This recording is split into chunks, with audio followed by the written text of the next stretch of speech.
Hello everyone, welcome to the 8th episode of Ask Your Aviator series. My name is Christopher Igala Kigalo, a Senior Air Transport Officer at Kenya Civil Aviation Authority. Today on Ask Your Aviator series, we are going to take you through one of the functions of the Civil Aviation Authority, which involves facilitation of air transport. In facilitation of air transport as provided internationally by International Civil Aviation Organization and Kcaa as the oversight body in Kenya, we have to ensure that passengers and shippers are properly facilitated at the airport. In doing this, we involve several agencies, both public and private. An example of agencies in the private sector includes the airlines, ground handling agencies, catering services, taxi services, and financial institutions. Public bodies involve Kenya Revenue Authority, Customs Department, Immigration Department. We have the Plant Health Inspectorate Department, Directorate of Livestock, the Nuclear Authority, the Kenya Bureau of Standards, among others. So all these agencies have to coordinate in order to facilitate a passenger. So join me today as we go through the Jomo Kenyatta International Airport to show you how an international passenger is facilitated on departure and the seamless coordination between all the agencies. Thank you, and let's start our journey.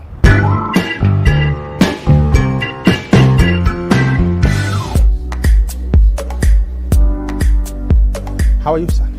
Fine, thank you. Good morning. Good morning to you. We are here today going through the airport. You may introduce yourself and tell us who you are, the organization you work for, and the role you play at the airport. My name is Benjamin Murkomen. I'm the head of Hotel Services, JKIA. And the key role that we do as Hotel Services is to ensure that we put in place preventative measures in case of any emergency here at the airport, and ensure that we attend to those medical emergencies as soon as possible without interfering with travel and business in this airport. How do you handle, on a normal day, how do you handle passengers who pass through your point of operation?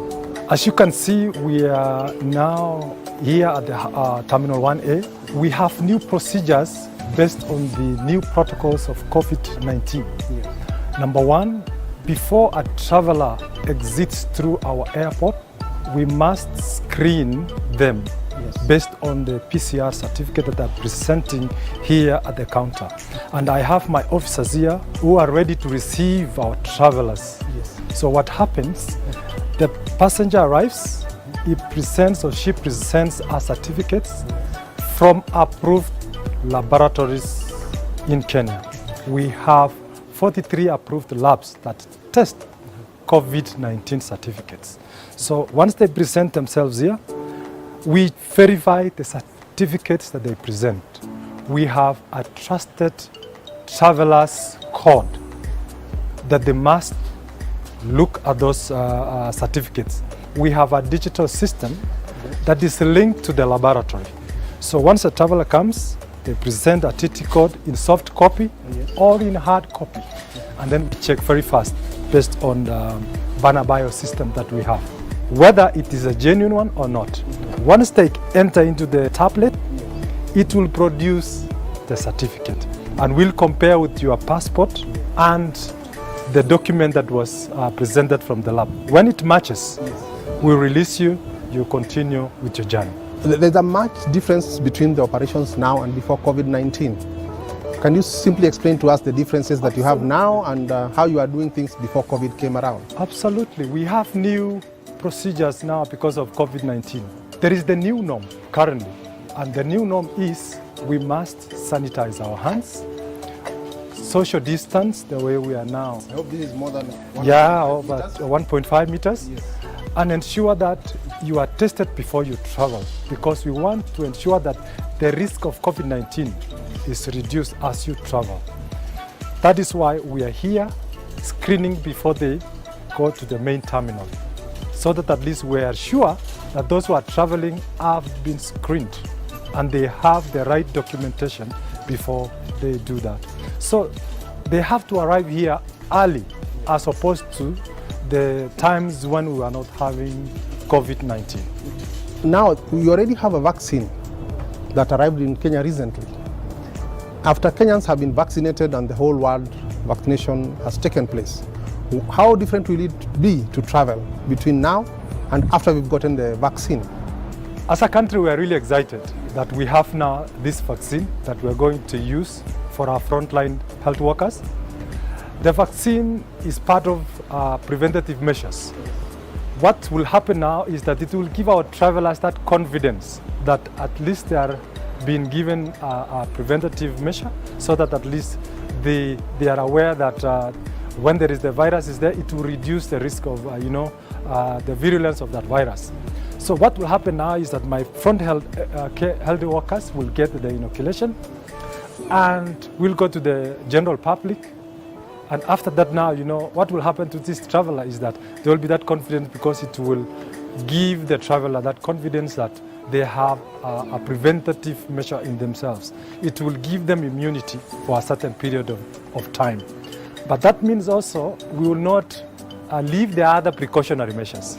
They must observe social distance, put on their masks, and ensure that they sanitize and wash their hands as they travel through our airport.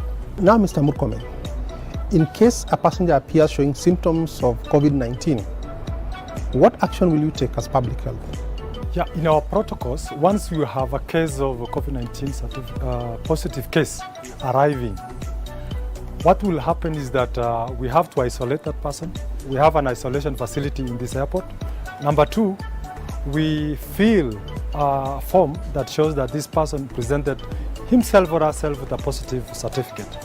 Then we contact our counterparts in Nairobi Metropolitan Services, whereby they will come and pick this person for further management. So we will not allow anybody presenting himself or herself to travel with a positive certificate, because we don't know whether it's a true positive or a negative.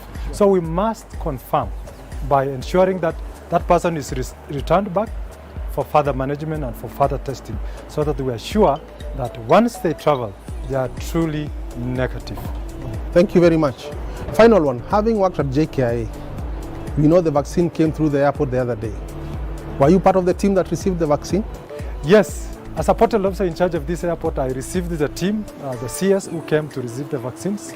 And it was a very good day, because as a country, we know now we have a vaccine that will protect the citizens and our travelers who are in this country. So very soon we'll be inoculating our frontline health workers, the police, the Kcaa frontline team, and the people who are in this airport, because we are all receiving travelers. So we are in the front line. Thank you very much, Mr. Murkomen. We want to continue with our passenger facilitation journey. We are now headed to Kcaa. We are entering the airport itself. We are going to see how the passenger is going to be facilitated through other facilities within the airport. We continue with our journey. Thank you. Welcome. Thank you.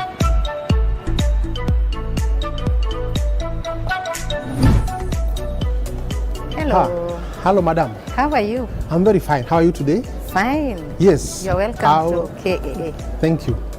I would wish you introduce yourself, Yeah. and you tell us which organization you work for. Okay. My name is Kcaa Stakeholder. I work for Kenya Airports Authority as a Senior Operations Manager. Thank you, Madam Chemo. Yes. Tell us in short, Yes. what's the role of Kenya Airports Authority? Okay, in a nutshell, Kenya Airports Authority is the airport operator. It is mandated to administer, control, and manage airports, civilian airports in the country. So you manage all airports within the country? Yes, within the country. Including where we are, Jomo Kenyatta International Including Airport. Jomo Kenyatta International Thank you Airport. very much. Thank you. Now, I want you to explain to the public, how do you facilitate our passengers here at Jomo Kenyatta International Airport? Okay. Yes. Kenya Airports Authority being the airport operator, we have several airports. This is being our main airport. Yes. We provide facilitative infrastructure for aviation services. Yes, and the aviation services, of course, include the airlines, catering services, government agencies, because as an airport operator, we cannot achieve facilitation of passengers minus all those organizations that support us into delivering customer satisfaction in our airports. Yes. Thank you. What are some of the agencies that are involved in the passenger journey within the airport? There are several agencies that are involved. One of them is immigration. We have customs. We have port health. We have other government agencies like anti-narcotics, security agencies like the police, who help us ensure that security on the land side is okay. And many other agencies like even taxi drivers, like passenger facilitation begins at home. Yes. Even transporters from the city to airport are all lumped together to deliver customer experience in airports. Yes. So in essence, you are the landlord of everybody else who works within the airport. Exactly, we are From the landlord. airline to all government agencies. Completely, yes, we are. Thank you very much, Madam Chemo. Now to our viewers, I would like to remind you to listen keenly and engage us, because we are going to give away gift bags to people who respond to our questions correctly.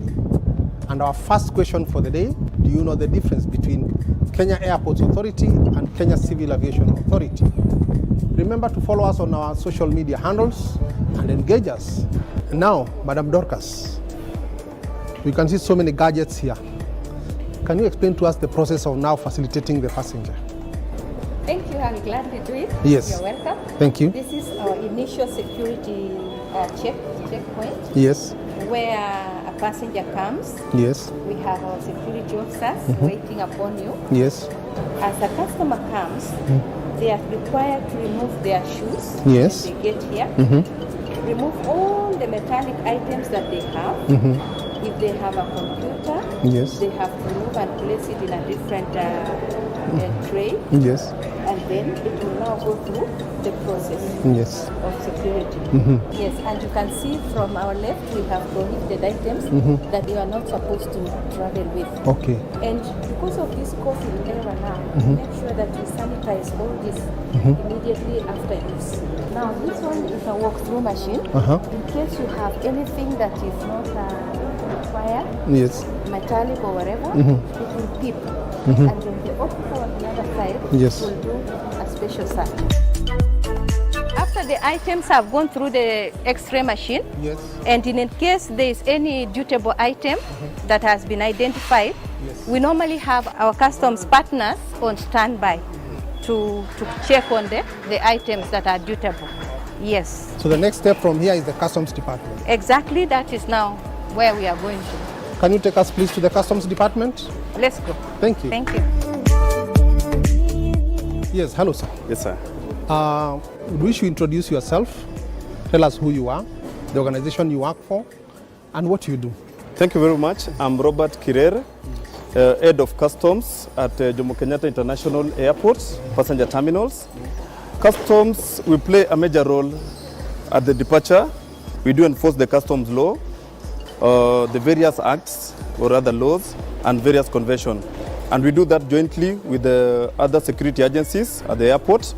We work with Kenya Airports Authority, security agencies. We work with the police. We work with the intelligence services. And basically we are doing that to protect our border. We are doing that for us to be able not to check the smuggling of illegal wildlife trade, the products like ivory, bulk cash smuggling. We do that to check on smuggling of high value goods which could be taken out of the country. That include gold. Basically, we are here as a border control agent to ensure that no smuggling activities happens in our airport. Now, if I'm a passenger traveling out of the country, how would you handle me? When you come in as a passenger, you would find customs at the checkpoints working with Kenya Airports Authority just to check on what you have in your bags and what you're supposed to declare. And if you have any items that you're supposed to declare to customs, at that point you're supposed to make that declaration to the customs agent who will be present at the departure points. And can you give an example of the items that is a mandatory that you have to declare? Yes, all restricted items that are being taken out of the country should be declared. For example, if you are carrying currency more than or equivalent or monetary instrument equivalent to $10,000, you are supposed to make that declaration to customs. Our officers who are present at the departure will be there to guide you on how to make that declaration in a monetary instrument declaration form. And then all the items that you intend to bring back into the country should be declared to customs. For example, if you are taking out, say, your professional toolboxes that you are going to use for your work outside the country, you are supposed to declare to customs. If you are taking out jewelry, you are attending a function, you are attending a wedding, you're supposed to declare to customs when you're leaving. If you're going out with your sporting equipments, you are supposed to make that declaration to customs. And when you make that declaration, customs will issue with your importation certificate that you are supposed to keep it, so that when you're coming back into the country, you will declare what you carried out with you, and at that point we won't charge you taxes or we won't collect duty on that particular item. For example, I can see your officers here with a few bags. Maybe they can demonstrate what they do on a daily basis. Yes, while we were doing the clearance of passengers, we found one bag with the filming equipments which need to be declared at this point. So my officers will open it, we need to declare that, and then we issue with the importation certificate, so that when you're coming back, we'll just make a confirmation, okay, that for sure these are the filming equipment you went out with. So at this point, we'll request to open the bag, but before that we need to sanitize the bag, and we require a passport to make that particular declaration. We have found out that there are lenses. There's a professional camera which we just need to check for the marks and numbers to make sure that when it is brought back, it is the same camera. So at this point, the passenger is required to give us the travel documents, and we shall process the importation certificate. So once we are done with the importation certificate, at the point of importation or coming back into the country, we'll be able just to compare the marks and numbers with what we have in the certificate, and we will be able to allow that passenger to come into the country with the equipment they took out. Now, with that explanation, what would you advise a regular passenger on custom requirements to have a smooth flow in the airport? What would be your advice for the traveling public? Yes, my advice to the public is always know your obligations and your entitlements. And I would really advise our travelers to log on to the KRA website, that is www.kra.go.ke,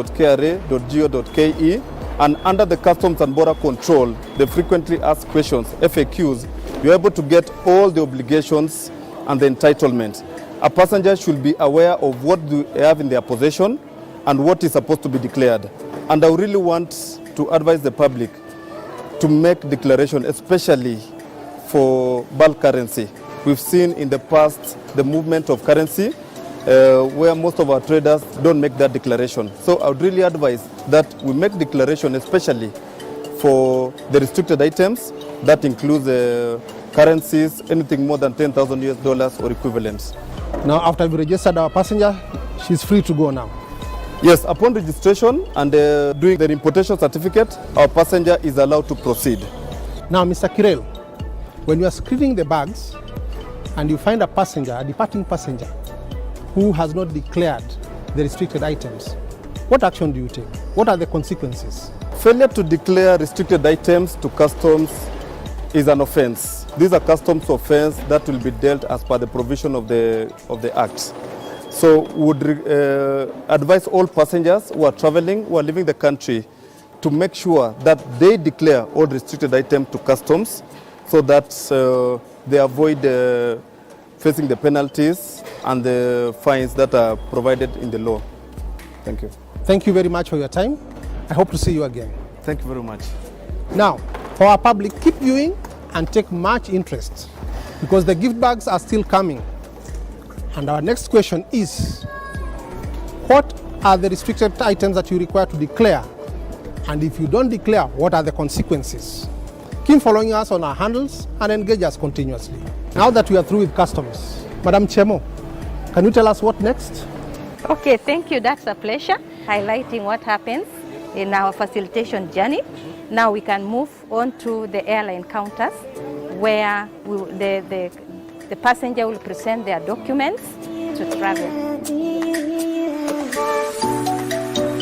You can do the check-in either self-check with these equipments, or you can go to the counters. In case you are a passenger who is not familiar with self-check-in, there's always an airline official around to assist. So I can come here and get my boarding pass and board Yes, the yes, please. You can come in, scan your passport, Yes. then get your boarding pass, and then you go and drop off your bag. Yes. Now please take us to the counter check-in. For the Okay. So after the security check, the passenger now comes to the check-in counter where he or she will present all the travel documents, passport, ticket, then they are able to check him or her in. The passenger will also drop the check-in bags, and of course they will weigh the hand luggage to see if it is within the requirement weight, and then the passenger is given back their bag. Now, who manages the counters? The counters are managed by the various airlines. Of course, we open counters based on the airline that is the passenger is traveling. Yeah, like now when you see this one, it's Kenya Airways. Now we have Kenya Airways check-in economy class. Yes. And there are many. All these are counters. Yeah, all these are check-in counters from the end up to here. We have 30 counters. As Kenya Airports Authority, we've adopted all the protocols, the measures for COVID-19. And that's why you see that every counter we have some hand sanitizer for the passenger to sanitize herself before presenting the papers to the airline counters.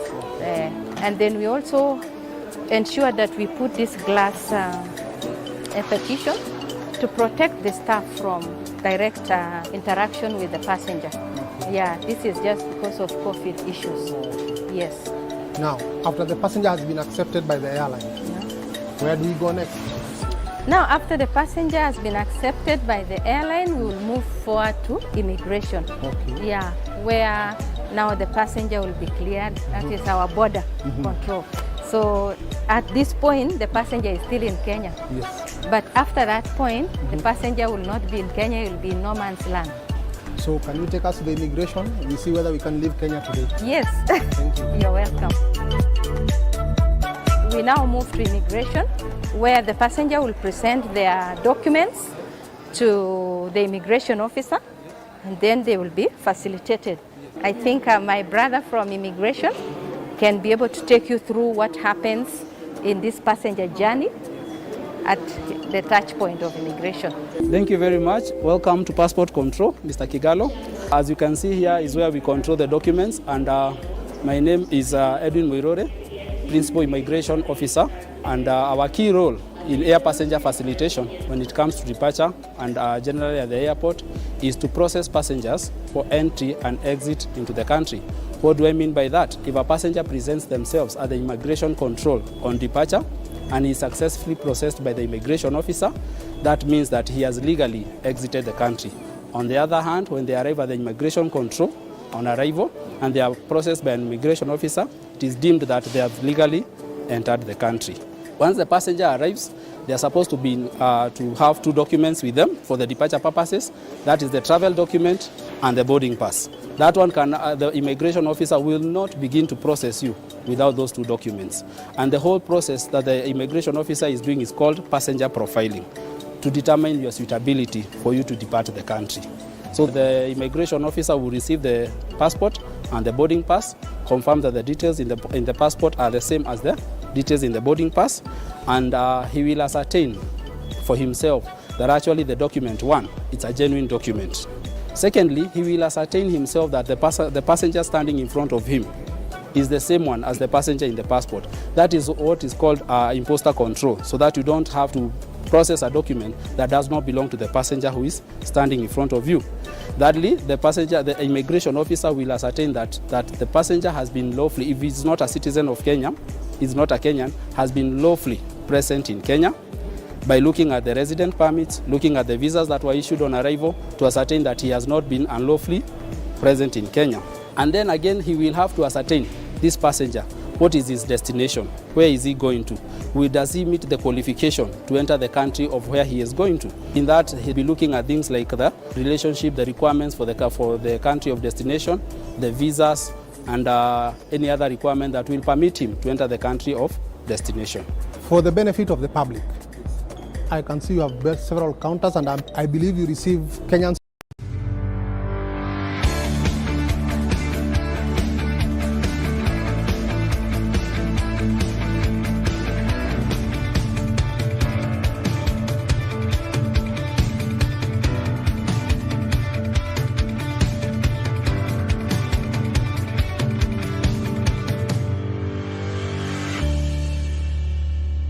Hello everyone, welcome to the 8th episode of Ask Your Aviator series. My name is Kcaa Stakeholder, a Senior Air Transport Officer at Kenya Civil Aviation Authority. Today on Ask Your Aviator series, we are going to take you through one of the functions of the Civil Aviation Authority, which involves facilitation of air transport. In facilitation of air transport as provided internationally by International Civil Aviation Organization and Kcaa as the oversight body in Kenya, we have to ensure that passengers and shippers are properly facilitated at the airport. In doing this, we involve several agencies, both public and private. An example of agencies in the private sector includes the airlines, ground handling agencies, catering services, taxi services, and financial institutions. Public bodies involve Kenya Revenue Authority, Customs Department, Immigration Department. We have the Plant Health Inspectorate Department, Directorate of Livestock, the Nuclear Authority, the Kenya Bureau of Standards, among others. So all these agencies have to coordinate in order to facilitate a passenger.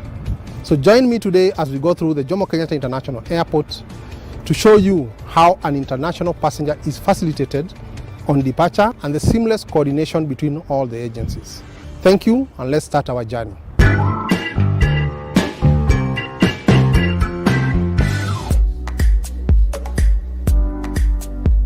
How are you, sir?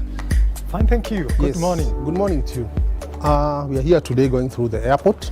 You may introduce yourself and tell us who you are, the organization you work for, and the role you play at the airport. My name is Benjamin Murkomen. I'm the head of Hotel Services, JKIA. And the key role that we do as Hotel Services is to ensure that we put in place preventative measures in case of any emergency here at the airport, and ensure that we attend to those medical emergencies as soon as possible without interfering with travel and business in this airport. How do you handle, on a normal day, how do you handle passengers who pass through your point of operation? As you can see, we are now here at the Terminal 1A. We have new procedures based on the new protocols of COVID-19. Yes. Number one, before a traveler exits through our airport, we must screen them based on the PCR certificate that I'm presenting here at the counter. And I have my officers here who are ready to receive our travelers. Yes. So what happens, the passenger arrives, he presents or she presents our certificates from approved laboratories in Kenya. We have 43 approved labs that test COVID-19 certificates. So once they present themselves here, we verify the certificates that they present. We have a trusted traveler's code that they must look at those certificates. We have a digital system that is linked to the laboratory. So once a traveler comes, they present a TT code in soft copy or in hard copy. And then we check very fast based on the Banner Bio system that we have, whether it is a genuine one or not. Once they enter into the tablet, it will produce the certificate and we'll compare with your passport and the document that was presented from the lab. When it matches, we'll release you, you continue with your journey. There's a much difference between the operations now and before COVID-19. Can you simply explain to us the differences that you have now and how you are doing things before COVID came around? Absolutely. We have new procedures now because of COVID-19. There is the new norm currently, and the new norm is we must sanitize our hands, social distance the way we are now. I hope this is more than 1.5 meters. Yes. and ensure that you are tested before you travel, because we want to ensure that the risk of COVID-19 is reduced as you travel. That is why we are here screening before they go to the main terminal, so that at least we are sure that those who are traveling have been screened and they have the right documentation before they do that. So they have to arrive here early as opposed to the times when we are not having COVID-19. Now, we already have a vaccine that arrived in Kenya recently. After Kenyans have been vaccinated and the whole world vaccination has taken place, how different will it be to travel between now and after we've gotten the vaccine? As a country, we are really excited that we have now this vaccine that we're going to use for our frontline health workers. The vaccine is part of preventative measures. What will happen now is that it will give our travelers that confidence that at least they are being given a preventative measure, so that at least they are aware that when there is the virus is there, it will reduce the risk of the virulence of that virus. So what will happen now is that my front health workers will get the inoculation, and we'll go to the general public. And after that now, what will happen to this traveler is that there will be that confidence, because it will give the traveler that confidence that they have a preventative measure in themselves. It will give them immunity for a certain period of time. But that means also we will not leave the other precautionary measures. They must observe social distance, put on their masks, and ensure that they sanitize and wash their hands as they travel through our airport. Now, Mr. Murkomen, in case a passenger appears showing symptoms of COVID-19, what action will you take as public health? Yeah, in our protocols, once you have a case of COVID-19 positive case arriving, what will happen is that we have to isolate that person. We have an isolation facility in this airport. Number two, we fill a form that shows that this person presented himself or herself with a positive certificate. Then we contact our counterparts in Nairobi Metropolitan Services, whereby they will come and pick this person for further management. So we will not allow anybody presenting himself or herself to travel with a positive certificate, because we don't know whether it's a true positive or a negative. So we must confirm by ensuring that that person is returned back for further management and for further testing, so that we are sure that once they travel, they are truly negative. Thank you very much. Final one, having worked at JKIA, we know the vaccine came through the airport the other day. Were you part of the team that received the vaccine? Yes, as a portal officer in charge of this airport, I received the team, the CS who came to receive the vaccines. And it was a very good day, because as a country, we know now we have a vaccine that will protect the citizens and our travelers who are in this country. So very soon we'll be inoculating our frontline health workers, the police, the Kcaa frontline team, and the people who are in this airport, because we are all receiving travelers. So we are in the front line. Thank you very much, Mr. Murkomen. We want to continue with our passenger facilitation journey. We are now headed to Kcaa. We are entering the airport itself. We are going to see how the passenger is going to be facilitated through other facilities within the airport. We continue with our journey. Thank you. Welcome. Thank you.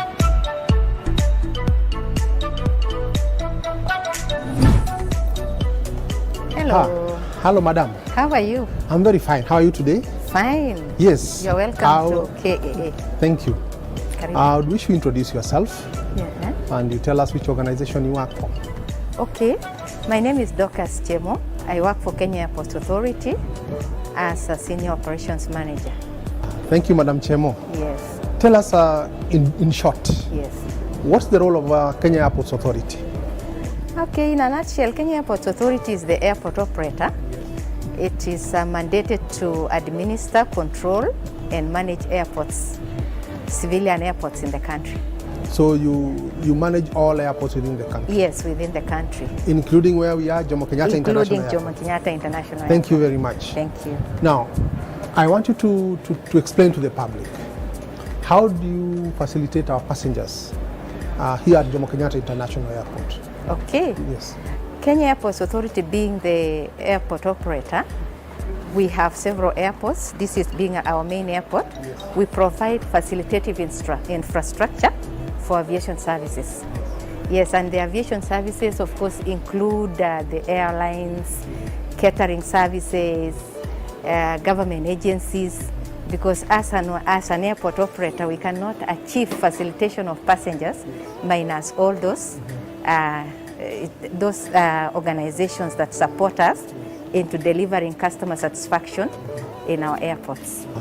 Yes. Thank you. What are some of the agencies that are involved in the passenger journey within the airport? There are several agencies that are involved. One of them is immigration. We have customs. We have port health. We have other government agencies like anti-narcotics, security agencies like the police, who help us ensure that security on the land side is okay. And many other agencies like even taxi drivers, like passenger facilitation begins at home. Yes. Even transporters from the city to airport are all lumped together to deliver customer experience in airports. Yes. So in essence, you are the landlord of everybody else who works within the airport. Exactly, we are from the airline to all government agencies. Completely, yes, we are. Thank you very much, Madam Chemo. Now to our viewers, I would like to remind you to listen keenly and engage us, because we are going to give away gift bags to people who respond to our questions correctly. And our first question for the day: do you know the difference between Kenya Airports Authority and Kenya Civil Aviation Authority? Remember to follow us on our social media handles and engage us.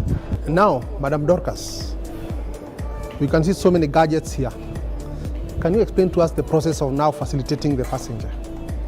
Thank you, I'll gladly do it. Yes. You're welcome. Thank you. This is our initial security checkpoint. Yes. Where a passenger comes. Yes. We have our security officers waiting upon you. Yes. As a customer comes, they are required to remove their shoes. Yes. When they get here. Remove all the metallic items that they have.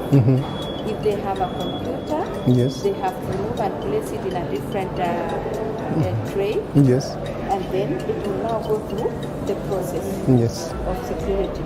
Yes, and you can see from our left we have prohibited items that you are not supposed to travel with. Okay. And because of this COVID era now, make sure that you sanitize all this immediately after use. Now this one is a walk-through machine. In case you have anything that is not required, yes, metallic or whatever, it will beep. And then the officer on the other side will do a special search. After the items have gone through the X-ray machine, yes, and in case there is any dutable item that has been identified, yes, we normally have our customs partners on standby to check on the items that are dutable. Yes. So the next step from here is the customs department. Exactly, that is now where we are going to. Can you take us please to the customs department? Let's go. Thank you. Thank you. Yes, hello sir. Yes, sir. Wish you introduce yourself, tell us who you are, the organization you work for, and what you do. Thank you very much. I'm Robert Kirer, Head of Customs at Jomo Kenyatta International Airport, passenger terminals. Customs, we play a major role at the departure. We do enforce the customs law, the various acts or other laws, and various conventions. And we do that jointly with the other security agencies at the airport. We work with Kenya Airports Authority, security agencies. We work with the police. We work with the intelligence services. And basically we are doing that to protect our border. We are doing that for us to be able not to check the smuggling of illegal wildlife trade, the products like ivory, bulk cash smuggling. We do that to check on smuggling of high-value goods which could be taken out of the country. That include gold. Basically, we are here as a border control agent to ensure that no smuggling activities happens in our airport. Now, if I'm a passenger traveling out of the country, how would you handle me? When you come in as a passenger, yes, You would find customs at the checkpoints working with Kenya Ports Authority just to check on what you have in your bags and what you're supposed to declare. And if you have any items that you're supposed to declare to customs, at that point you're supposed to make that declaration to the customs agent who will be present at the departure points. And can you give an example of the items that is a mandatory that you have to declare? Yes, all restricted items that are being taken out of the country should be declared. For example, if you are carrying currency more than or equivalent or monetary instrument equivalent to 10,000 US dollars, you are supposed to make that declaration to customs. Our officers who are present at the departure will be there to guide you on how to make that declaration in a monetary instrument declaration form. And then all the items that you intend to bring back into the country should be declared to customs. For example, if you are taking out, say, your professional toolboxes that you are going to use for your work outside the country, you are supposed to declare to customs. If you are taking out jewelry, you are attending a function, you are attending a wedding, you're supposed to declare to customs when you're leaving. If you're going out with your sporting equipments, you are supposed to make that declaration to customs. And when you make that declaration, customs will issue with your importation certificate that you are supposed to keep it, so that when you're coming back into the country, you will declare what you carried out with you, and at that point we won't charge you taxes or we won't collect duty on that particular item. For example, I can see your officers here with a few bags. Maybe they can demonstrate what they do on a daily basis. Yes, when we were doing the clearance of passengers, we found one bag with the filming equipments which need to be declared at this point. So my officers will open it, we need to declare that, and then we issue with a importation certificate, so that when you're coming back, we'll just make a confirmation, okay, that for sure these are the filming equipment you went out with. So at this point, we'll request to open the bag, but before that we need to sanitize the bag, and we require a passport to make that particular declaration. We have found out that there are lenses. There's a professional camera which we just need to check for the marks and numbers to make sure that when it is brought back, it is the same camera. So at this point, the passenger is required to give us the travel documents, and we shall process their importation certificate. So once we are done with their importation certificate, at the point of importation or coming back into the country, we'll be able just to compare the marks and numbers with what we have in the certificate, and we will be able to allow that passenger to come into the country with the equipment they took out. Now, with that explanation, what would you advise a regular passenger on custom requirements to have a smooth flow in the airport? What would be your advice for the traveling public? Yes, my advice to the public is always know your obligations and your entitlements. And I would really advise our travel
So that we can be able to move to the stakeholder engagement session, we'll have a short opening session where I'll invite the Acting Director Aviation Safety and Security Regulation to make his remarks. Then he'll invite the Director General, who will in turn invite the Chairman of the Board for the opening session. So, Engineer Muhoya, karibu.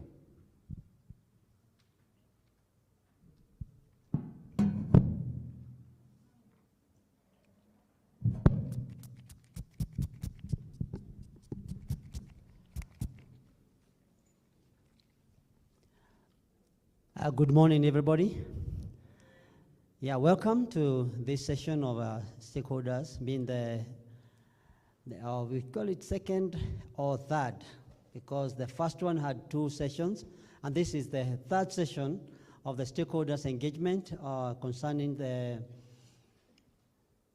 review of our regulations and the civil aviation regulations. And we appreciate your coming. And I don't have much to say because I have my director here, I have the chairman, who will make their opening remarks.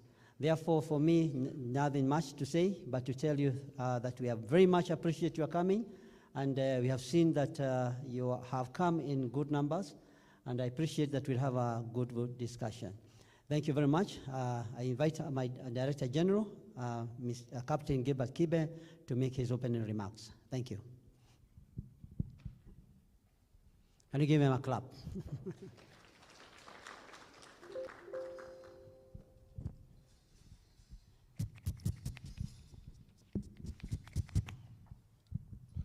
Thank you, Engineer Muhoya. Jambo and good morning, ladies and gentlemen.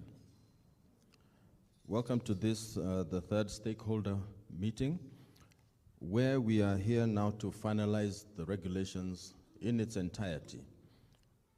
We're here to remember that we are changing the law. We are reviewing the law to make it better, more facilitative, and enhancing safety and security of aviation in this country. So to the Chairman of the Kenya Civil Aviation Board of Directors, Engineer Joseph Nkadayo, to the board members who will soon be present, the Kenyan aviation industry stakeholders, that is yourselves, Kcaa management, and the staff, good morning once again. So ladies and gentlemen, it gives me great pleasure to address you this morning as we undertake a significant exercise in the regulation making process for the aviation sector in Kenya. As you all know, the civil aviation sector is heavily regulated, and for good cause. The regulations that govern the aviation industry are a transposition of the International Civil Aviation Organization, or ICAO, and its standards and recommended practices, or SARPs, together with procedures for air navigation services, or PANS-OPS. Essentially, industry best practice comes in handy in ensuring that our regulatory framework is responsive to the industry's dynamics, enhances the level of safety compliance. The Statutory Instruments Act of 2013 provides guidance on the processes to be followed in the development of subsidiary legislation, and the Kenya Civil Aviation Authority is determined to full compliance with the prescribed process. The stakeholder engagement process is a mandatory step, and that is why you are here. And you are here to help us in the development of these regulations, hence the gravity that we have put into this process by Kcaa. I would like to ensure or assure our aviation stakeholders that the time and resources invested in the stakeholder consultation process is not just aimed at fulfilling statutory requirements, but to obtain actual views of the players in the aviation industry, as well as articulate the authority's position on various matters. Indeed, we value the important contribution of our aviation stakeholders. You will agree with me that for the duration that we have had the Kenya Civil Aviation Regulations, both the regulator and the operators in the industry have learned a great deal and continue to gather more understanding of what works and what doesn't. This valuable body of knowledge is what drives such forums where we will have diverse opinion on certain subjects, but ultimately find amicable solutions. And that is why we are here today, amicable solutions. As you may recall, we undertook extensive stakeholder consultation process in 2021. The first of the activities being held virtually in June. A lot of valuable input was obtained from our stakeholders. In November and December, after a request by some sections of our industry, we facilitated a 3-day in-person stakeholder engagement activity where further comments were gathered in respect of the draft regulations. We therefore gather here for 2 days to report back to you what was taken on board and what was not, and to explain why in respect of your comments on the draft regulations. While we appreciate the effort and commitment you have put in perusing the draft regulations and making appropriate comments, I invite you to indulge KCAA in the determinations made regarding your comments on the draft regulations, and where competing reasons exist to review the same, I have instructed the KCAA team to also accommodate your positions. Let me also remind the aviation fraternity in Kenya that these regulations are developed in fulfillment of Article 38 of the Chicago Convention. As such, they are a critical instrument for the fulfillment of our obligations as an ICAO contracting state. In order to maintain and improve our position as an aviation nation, I urge all of you to work in a collaborative manner in ensuring that the draft regulations, which we shall finally send to the ministry for promulgation, shall reflect the caliber of aviation system we run in Kenya. Finally, ladies and gentlemen, as we undertake this critical exercise, I would like to urge you to keep an open mind in the deliberations we make and allow Kenya to put in place an aviation regulatory framework that would strengthen aviation safety while remaining conducive to business. With those remarks, ladies and gentlemen, I wish to invite our board chairman, Engineer Joseph Nkadayo, MBS, to give us a word of wisdom and officially declare this stakeholder review of the draft regulations open. Karibu sana, Chairman.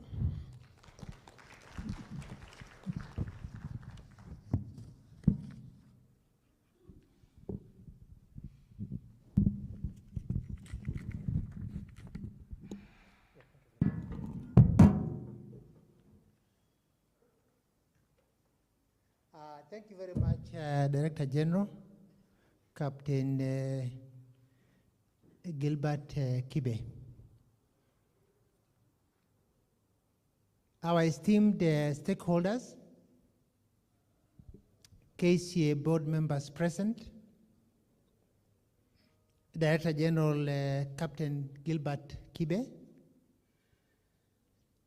members of KCA management present here, all protocols observed. Hamjambo. Good morning. This is not a cold morning. Good morning again. Yeah, thank you very much. At least you make us comfortable. I'm pleased to join you in this forum, which I'm appropriately informed that is a critical exercise in the regulation making process for the aviation sector in Kenya. It is indeed a great honor for me and the board members of KCA who are present here, to directly engage with you, our stakeholders, in furthering the process of building harmony through reviewing the regulations as part of the transpositioning of the International Civil Aviation Organization Standards and Recommended Practices, popularly known as SAPs, together with associated procedures for air navigation services, also known as PANS. Essentially, industry-based practices come in handy in ensuring that our regulatory framework is responsive to industry dynamics and enhances the level of safety. All that we want to achieve ultimately is to have a harmonious civil aviation sector that is well regulated as provided in the mandate given to us as a civil aviation authority in Kenya.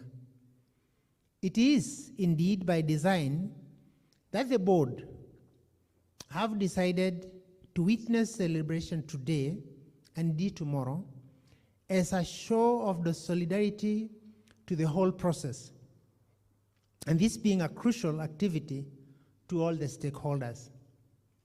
It is my hope that by the end of the discussions, we shall all have, as a minimum, have met our expectations and together move forward for the better of our aviation sector. Dear participants, ladies and gentlemen, as the Director General has ably addressed the issues in his remarks and noted that this is a stakeholder review session, we are holding after the first sessions, which were held in June 2021 and November, December 2021, where a considerable number of comments were provided by stakeholders. These comments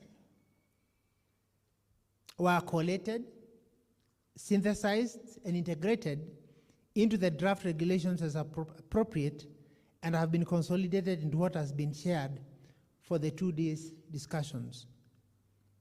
The Constitution of Kenya and the Statutory Instruments Act 2013 give guidance on the development of legislation. In this regard, stakeholders' engagement is given high priority and is incumbent upon us as Kcaa to ensure that the law is complied with in the development of civil aviation regulations. The Kenya Constitution 2010 puts considerable emphasis on the need for public participation and the need to involve stakeholders in the design and implementation of projects and programs. This goes a long way to enhance transparency and accountability in decision-making for the operations of the regulations. In addressing the concerns of our stakeholders, let me again reassure you that the board of Kcaa has given all the necessary time and resources to ensure that this statutory requirement is fulfilled, and beyond that, that the voice of the esteemed stakeholders is heard clearly. This platform, without doubt,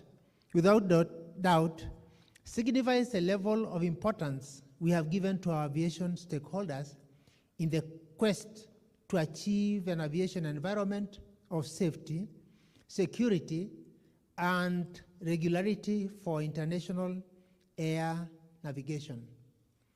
Ladies and gentlemen, the board and management are not blind to the hard times we have been going through as a result of the COVID-19 pandemic.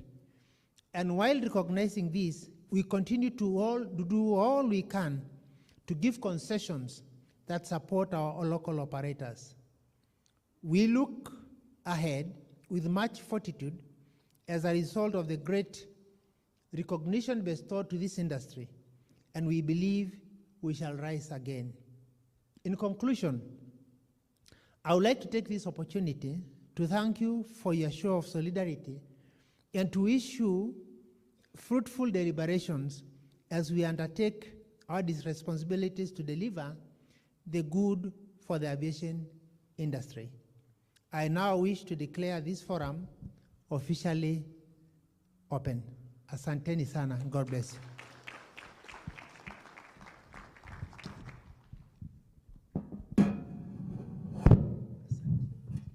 Thank you, Chairman. Once again, a round of applause for the Chairman. It's good custom that when you invite people to your house and they say something, it's good custom to allow them to also say one or two things in return. So before we do that, I would like to request that we take the mic around and just know who's present. You can introduce yourself, your name, the organization you represent, so that we can be able to know who's in the building. And we'll start with the Kcaa personnel on my extreme right. We have a Kcaa staff on the extreme right. They'll start by introducing themselves, and then we go around.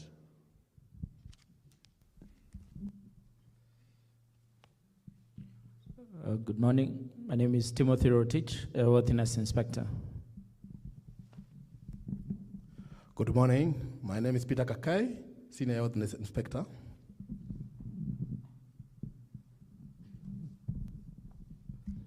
Morning, Fiona Chocho, Legal Officer. Caroline Beatty, AIS and Procedure Design Inspector. Good morning, Evan Sogochi, ATM and Search and Rescue Inspector. Good morning all, my name is Richard Chirov, Air Navigation Services Inspector. Good morning, my name is Teresa Njoki, Aerodromes Inspector. Good morning everyone, my name is Elijah Bongo, Aerodrome Inspector.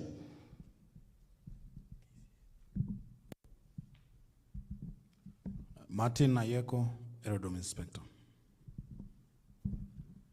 Good morning. My name is Winston Gishero. I'm the Met Inspector and also, of course, your focal point. Thank you. Good morning. My name is David Ondieki, Manager ANS Met and Aerodrome Regulation, Kcaa.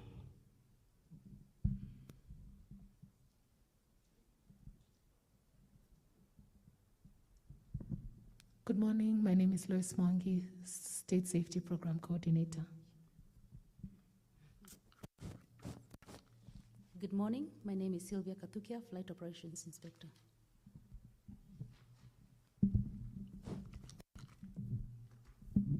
Good morning. Mulia Mutuku, Flight Operations Inspector.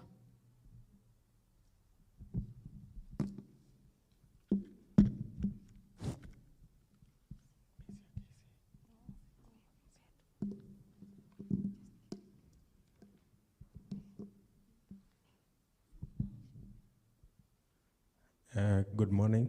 My name is Marvin Mala, Head of Quality and Safety Light Plane Maintenance. Good morning. My name is Captain James Muridi, Head of Operations Air Kenya. Gad Kamau Boskovec. Morning, Agnes Kamau, Head of Quality, Funjet Express.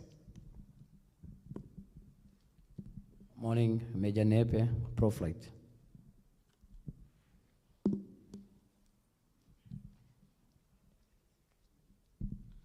Good morning, Omar Isa, Head of Safety, Desert Locust Control.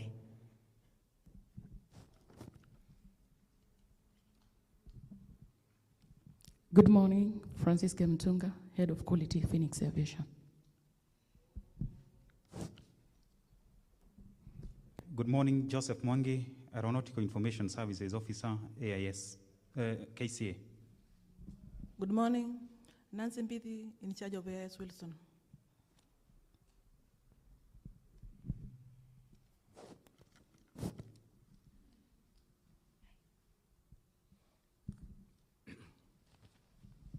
Good morning, my name is Julius Zioka, Manager, Personal Licensing, Kenya Civil Aviation Authority. Thank you. Morning all, I'm Sheila Kemunto, ATO Inspector, Personnel Licensing, Kcaa. Good morning, James Mushemi, Personnel Licensing.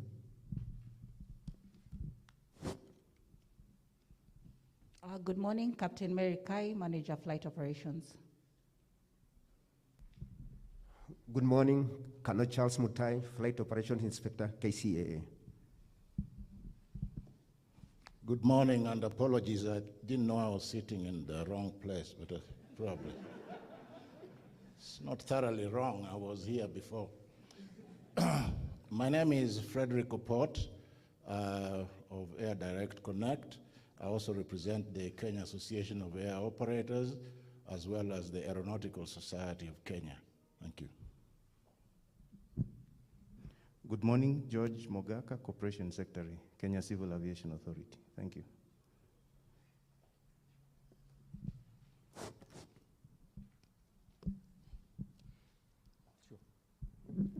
Good morning, everybody. My name is Ramesh Peshavaria, and I am representing the Kenya Association of Air Operators. Good morning, everybody. My name is Kano Waidaka, retired, representing the Kenya Association of Air Operators. I wish I could have said that I am representing the Kenya Association of Air as an inspector. Thank you. Good morning, everybody. My name is Salome Kariuki, Association of Air Operators.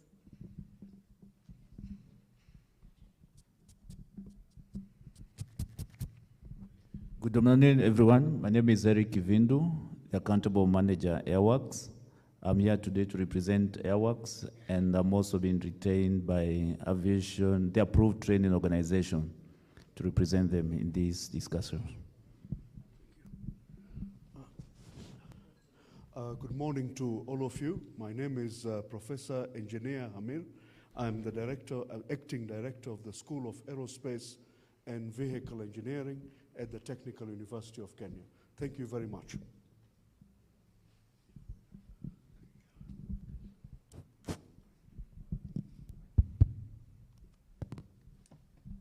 Yeah, good morning. Major Tad Sorbonne Nyanjui, Mohoi Limited, and also representing Helicopter Association, Pilots of Kenya.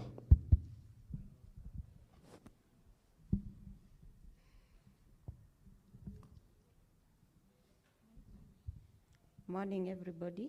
I'm Lois Waidera, Aeronautical Telecommunication Officer, Kenya Civil Aviation Authority. Good morning, everyone.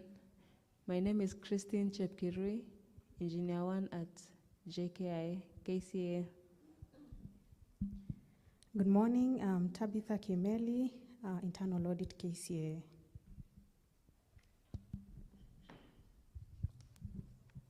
Good morning, Jeremiah Mboy, Welfare Services. Good morning, everybody. My name is Hakaro Muithiga, Chief Air Traffic Control Officer at Wilson Airport. Good morning, everyone. My name is Esther Kamau, Quality and Safety, Skyward Express. Good morning, everyone. My name is Ali Omar. I'm representing Skyward Express, Head of Quality.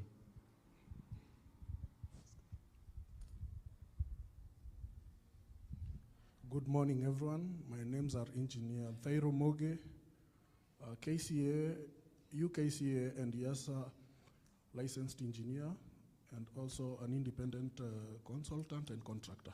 Thank you.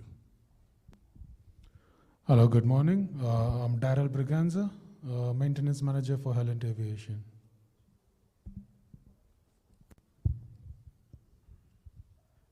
Good morning. My name is Ivan Sirogo, Aeronautical Communications, Kcaa, Jomo Kenyatta Airport. Peter Kuya, Head of Quality, Aeronav Maintenance Limited. Robert Nyolo, Head of Safety, Aeronav Maintenance Limited. Good morning. I'm Christian Strabel from Yellow Wings Air Services. Good morning. My name is Dixon Ngosi, Quality Officer, Reliance Air Charters. Good morning, Hudra Wilson, Head of Quality, Lady Lori Kenya Limited. Morning, everyone. Lina Mwenda Kazungu, Head of Quality, Peniel Air Limited. Good morning, Masi Kitolo, Quality Officer, Peniel Air. Good morning, Regina Njidi, Safety Officer, KA. Good morning. My name is Protas Inkiria Makuri, Alternate Director representing PS Transport. Good morning, Mohammed Tawane, 748 Services. Samson Motati, Quality Bluebird Efficient. Good morning. My name is Kamlesh Tank, CDGP. I'm the Managing Director of Dangerous Goods Specialists Limited. Raicha Achira, Qualification Services, Kcaa. Good morning. Tom Makori, Oak Aviation Services, Wilson Airport. Jambo. My name is Juma Mumo, aviation consultant in aviation, in avionics, examinations, quality assurance on ATO, AMO, and AOC. Good morning, Ndwati Njama, Aerospace, TO, and Consultancy.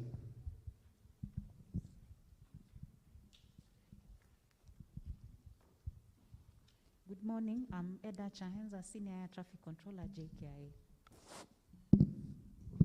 Morning, my name is Joshua Ngere, Senior Air Traffic Controller, JKIA, Area Control Center, and also representing the Kenya Air Traffic Controllers Association. Good morning, I'm Caroline Ruto, working at JKIA Engineering at Kcaa. Good morning, Maureen Isika, Senior Air Traffic Controller, Jomo Kenyatta International Airport, also representing Kenya Air Traffic Controllers Association. Good morning, my name is Grace Njenga from Jetlight, Quality Officer. Morning, George Muturi, Safe Air Company, Head of Quality. Good morning, everybody. This will be a little long. The name is Professor Faustino Ndore. Now, where do I start? I'll say that I'm a licensed engineer from 28th of October 1974, long time back. Also, I'm a PhD holder in aerodynamics, Brunel University, 1999. I'm the founder, I was head of department of aerospace and aviation engineering at the Technical University of Kenya, 2012. And also the founder director of the School of Aviation and Vehicle Engineering. Thank you very much. Looking forward to deliberations. Good morning. I'm Ashford Kenywa, Aeronautical Information Management, Kcaa.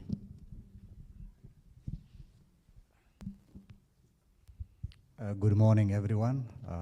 Colonel Ali, 99th Flying School, Head of Training. Good morning, all. Amin Hussein Amin, Accountable Manager, 99th Flying School, and also the Vice Chair of the AATO Kenya.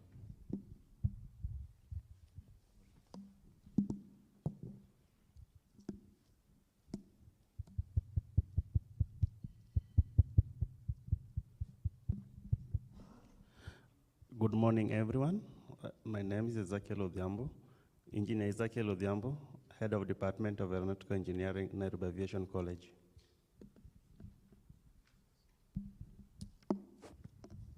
Good morning, everyone. My name is Maureen Maitai, Head of Quality at Renegade Air.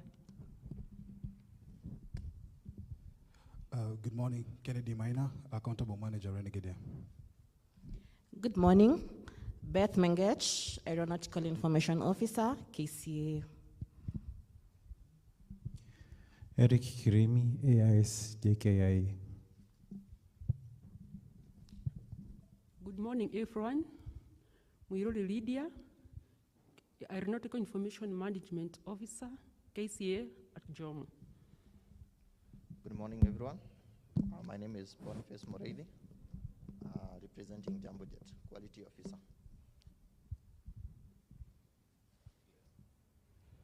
Good morning, everyone.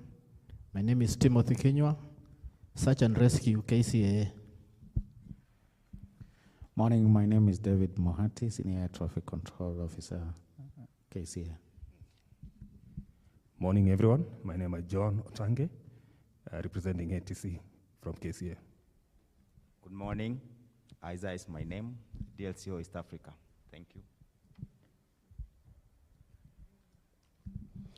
Morning, everyone. Bosco Gachego, the Dirori Engineering. Good morning, everyone. My name is Daniel Shukrani. I'm the president of Kenya Air Traffic Systems Engineering Association. Good morning, everyone. I'm Daudi Mukula, representing Aviotech Precision Limited. Good morning, Marcia Bok, representing Heliprops Limited.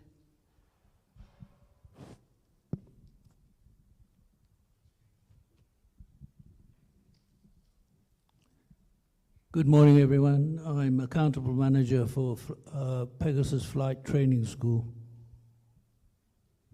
Colin Davis, by the way. Good morning, Duncan Bruno, Pegasus Flyers. Marilyn Thompson, Pegasus Flyers. Alexander Galley, Pegasus Flyers.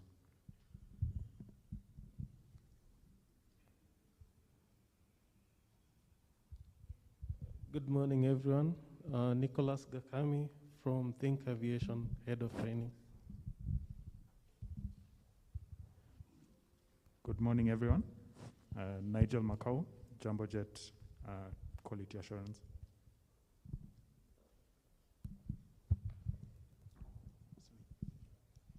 Good morning. I'm Salim Bakari, Head of Corporate Communication, Kenya Civil Aviation Authority. Welcome. Good morning, everyone. My name is Christopher Kirago, Principal Associate at MAN Advocates. Good morning, everyone. My name is Peter Masharia, Skyward Express, Head of Quality. Eve Okoth, Planning Engineer, Skyward Express. Phyllis Wahu, Quality Assistant, Skyward Express. Deborah Owar, Quality and Safety, MSR Aviation. Benson Kioko, Head of Safety Freedom. I think that's just about it. Thank you very much. So, Chairman and DG, we have the breadth and depth of the industry represented in this meeting today, and we'll allow a minute or two for one of the industry representatives to make some remarks before we delve into the program of the day. Just a reminder that today's and tomorrow's activities will be simultaneously streamed live on Kcaa social media handles of YouTube and Twitter and Facebook. At the same time, you're reminded to observe COVID-19 protocols. We have sanitizers on the desks. Kindly ensure that you regularly sanitize. For the microphone, please. Microphone. Engineer Fred Opot. And also, we have a registration form going around. Just kindly make sure you countersign on the registration form so that we can register your presence. So I'll give Engineer Opot a minute or two to make some remarks, and then we will proceed with the program as planned. Good morning, Board of Kcaa and management of Kcaa and fellow aviators. One would wonder why I'm speaking fast, but I've been at this game for a long time. We started way back in 2005 when our regulations took on an international stature. The law is order, and good law is good order. One Aristotle once said, the origin of the law dates back to the fall of man. From then, of course, the law continued to develop to react to the changing developments, and it's meeting all the risks that came with the development and put in a mitigation to ensure safety or good conduct. You will all know that since between the year 1903, when the first manned flight of a heavier than air vehicle was recorded, until 1944, quite a lot of operation took place in between the First World War and heading into the Second World War. All that time, obviously, we did not have the law as we know it today.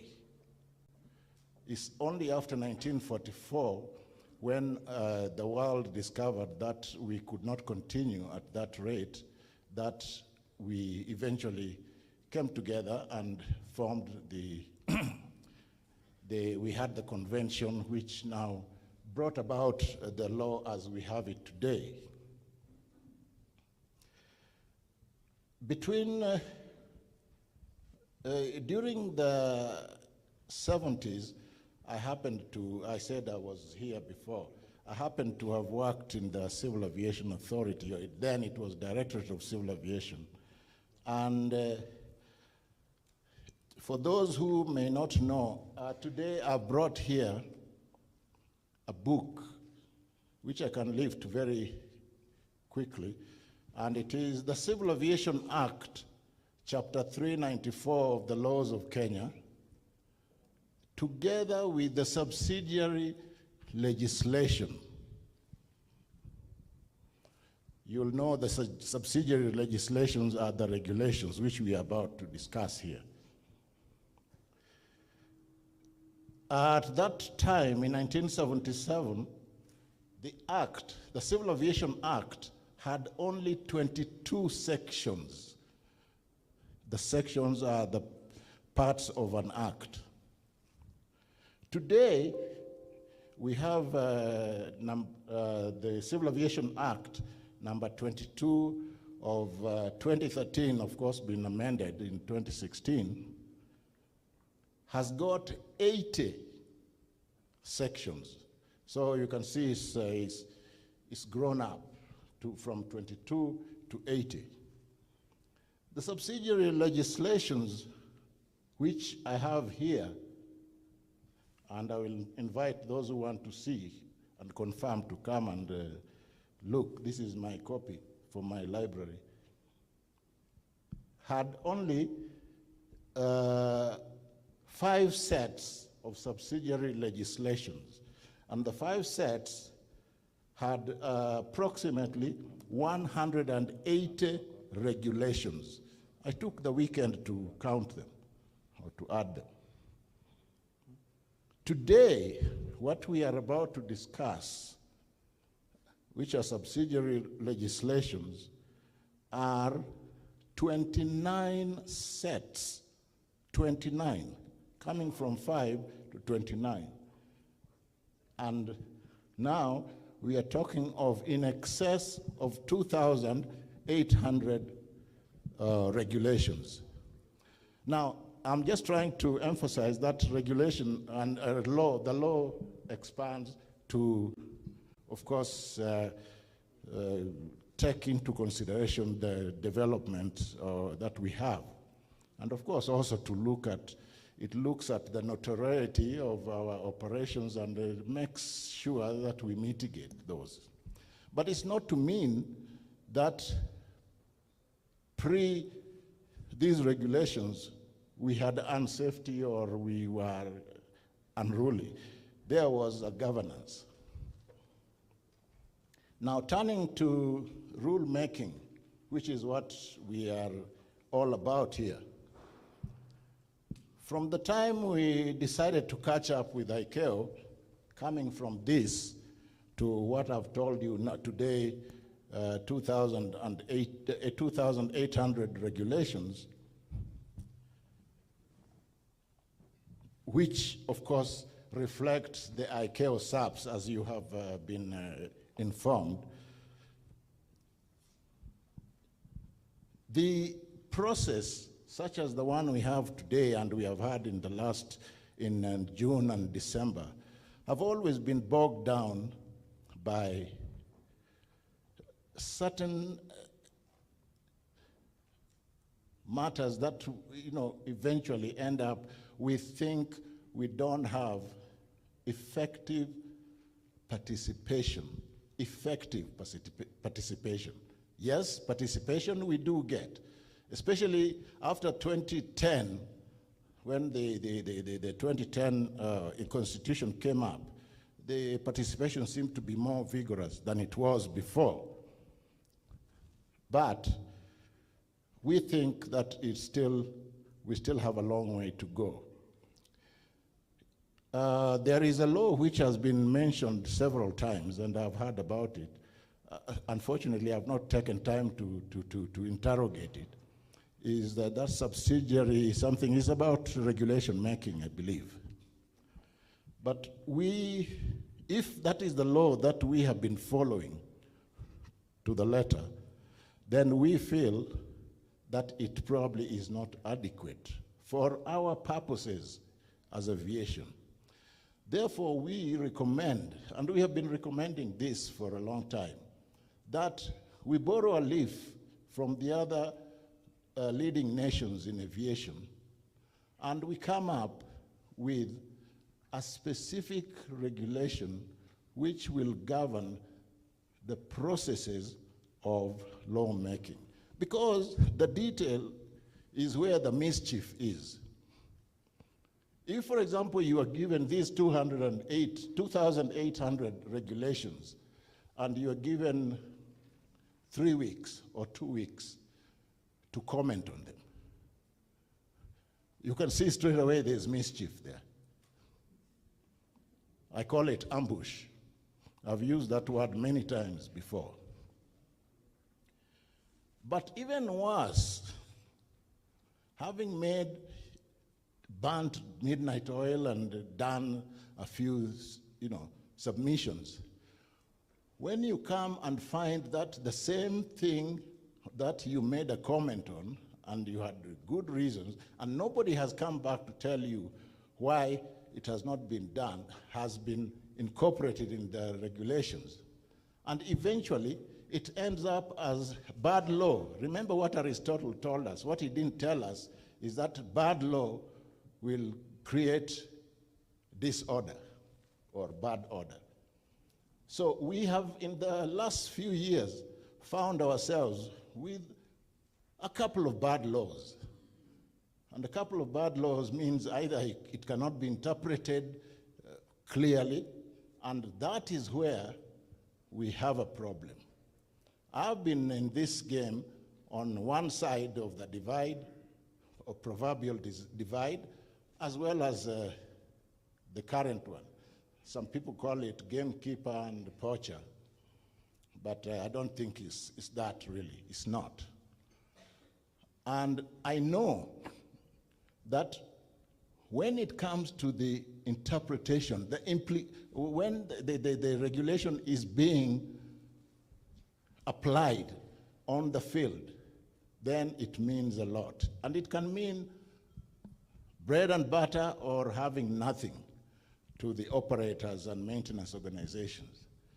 Therefore, I think we really need to, we have come of age now as an industry to now let's look at this rule-making procedure. Can we make one so that it says, if the Kcaa has made a set of changes, it will give it to the industry. How long should they give? It should all be put in there.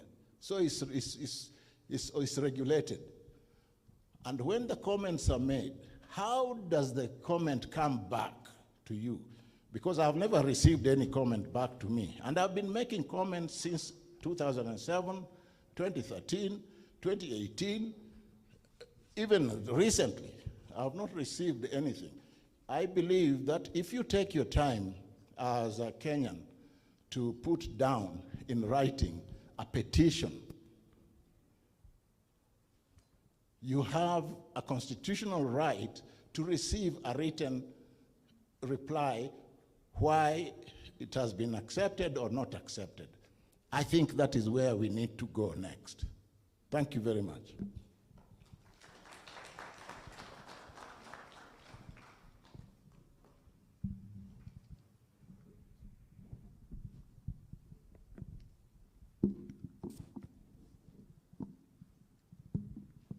Thank you, Engineer Port. I think the gist of that is just that after stakeholder engagement, we have to come back to you and give you feedback on what we did with your comment, and I think that is the purpose of today's and tomorrow's session. We are here to tell you which comments we received and what we did with the comments.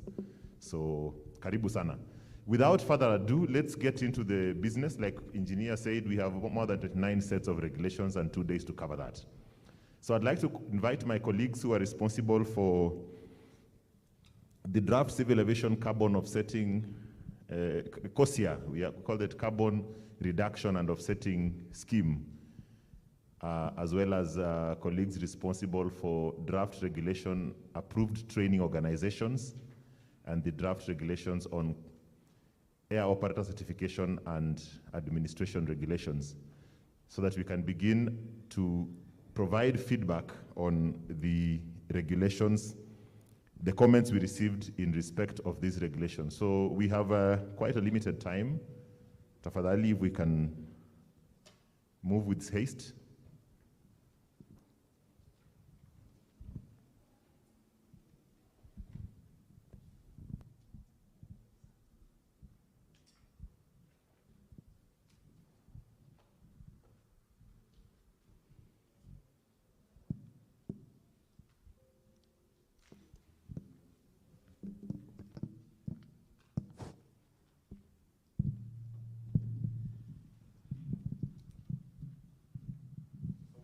We'll start with the Kcaa regulations. I think they touch on carbon offsetting and reduction scheme, which is a transposition of Annex 16, Volume 4 regulations, and then we will move to the approved training organizations. Bwana Gisheru, karibu. And just an apology, we had planned to start with the licensing of air services regulations, but our colleagues responsible for those regulations are held up somewhere. As soon as they come in, we'll go to that regulation. That's why we are skipping it for the time being.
Good morning.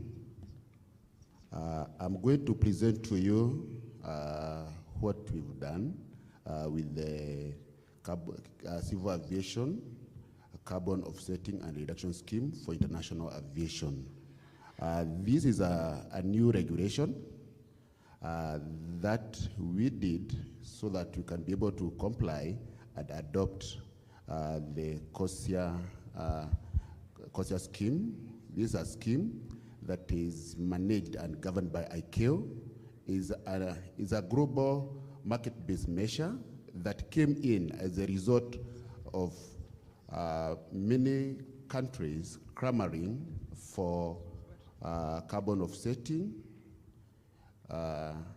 So there was a lot of development of patchwork of schemes, and therefore states asked ICAO to develop an international scheme that will be governed by ICAO. So this is in last year, we also did a stakeholders engagement, and we got a lot of comments. It developed a lot of interest, and now what I'm presenting to you is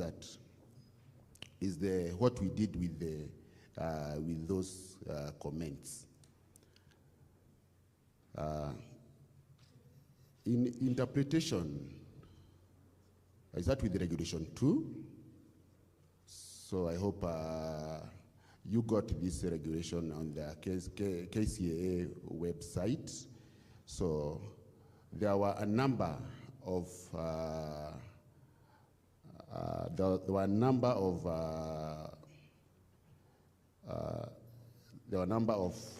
comments, in particular from Jenny's Consulting. So in regulation 2, these terms that we had put on the terms that were not in the regulation. So the consultant pointed out a few terms that were being defined that were not being used in the main body of the regulation. So we deleted those terms. That is in regulation 2, the interpretation. So you find that most of those terms were deleted, and because of time, I don't want to go through all those terms that were deleted, because they're there in the Kcaa website, and I hope you had gone through them. So that is regulation 2, that is, sorry.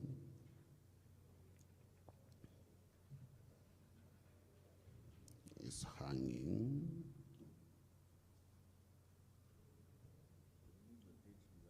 Yeah, okay. Oh, okay. So, okay. Here. Oh, thank you.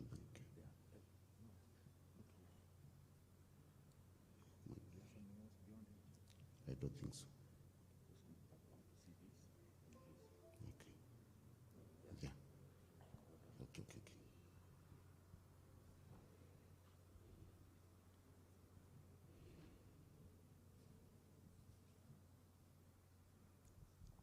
So I was saying in regulation 2 is about the interpretation.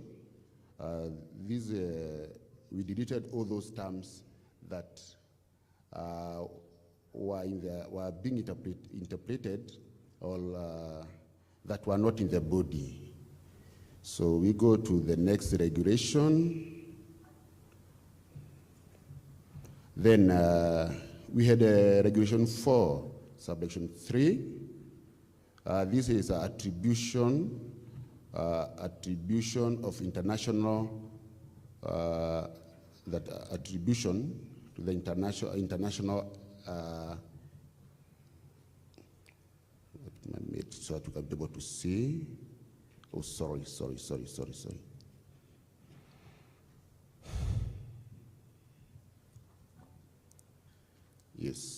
This is attribution to the international flight to an airplane operator. There was a request from the consultant that we had repeated. There was connecting, these was typos, the grammars. So we corrected what was pointed out. We corrected what was pointed out. Then we had Regulation 4, subsection 7. This attribution of international flight to an airport operator, the same. We also agreed with the comment list by the stakeholders. So it was a liability for compliance in the subsection 6 above. So it was about delegating. So we agreed, and we agreed with the comments, and we included the stakeholders' comments in that. Then we had Regulation 5. This is an attribution of an airplane operator. There was a proposal, the reference document. You see, there are very many documents that are prepared either by ICAO, because ICAO will be managing the scheme. So it is only for international aviation. So domestic aviation will not be affected in this regulation. So it only deals with international aviation. So because of the international nature, that's why ICAO will be managing the scheme. So ours will be monitoring. We monitor our emissions. We report the airplane operators report to the state, to Kcaa. Kcaa will report to ICAO. Then ICAO will aggregate for all the states. Then we'll come up with the emission factor. So there are so many documents. So that's what we included in that Regulation 5, subsection 5. Still on the Regulation 5, attribution to the operator, of an airplane operator.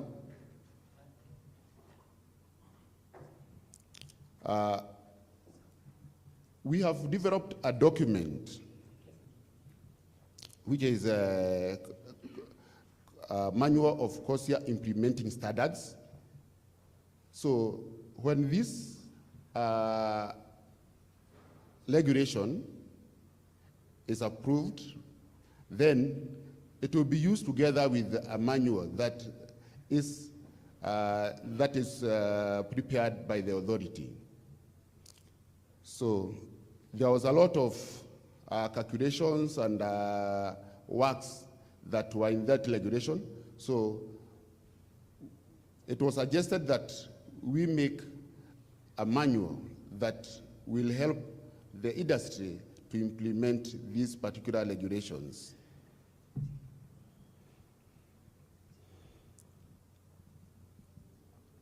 So all those comments were taken in. So, and because of time factor, now I would like to ask the stakeholders whether with anybody who has a question regarding this Kcaa regulation. Thank you.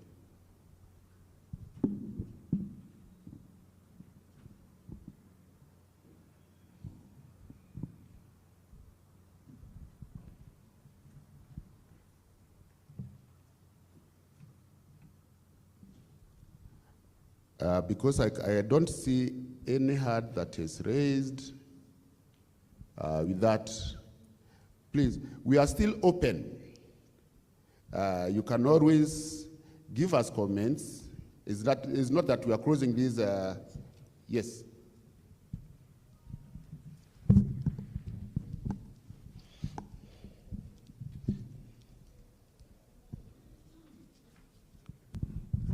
Thank you very much, sir. Seeing this, I see on the various columns, I come to one of especially the consultant, and following that, there is the issue whether there's an agreement or otherwise. So that suggests that there was some sort of debate between the two, resulting on some consensus or resulting at some disagreement. What was the role of this consultant vis-a-vis that of the Kcaa, which encapsulated the views of the stakeholders? Thank you. The consultant is just a stakeholder. So when we subjected this regulation or this draft regulation to the stakeholder, there were very many comments from stakeholders, including those from the consultant. He's not an employee of Kcaa, he's a stakeholder. So the comments that came from the stakeholder were just taken in as a stakeholder. It's not that he's a Kcaa. There's no relationship between a Kcaa and the consultant. The only relationship is that he's a stakeholder and the Kcaa is the regulator.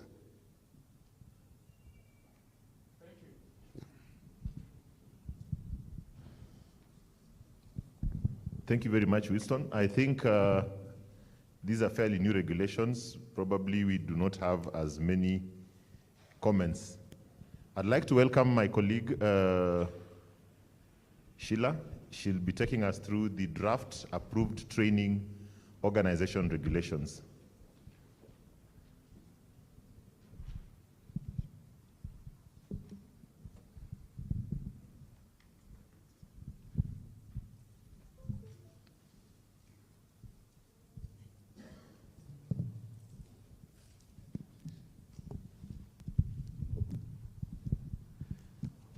So, thank you very much. Welcome for this session. I say again, my name is Julius Zioka, Manager Personal Licensing, Kenya Civil Aviation Authority. And as part of this forum, approved training organization is part of licensing. And therefore, we need to do a presentation of the matrix or some of the issues that have been given to us, and perhaps we give reasons why some changes have not been included and others that have been taken on board. I have my colleague here who is going to introduce herself so that we may proceed. Thank you.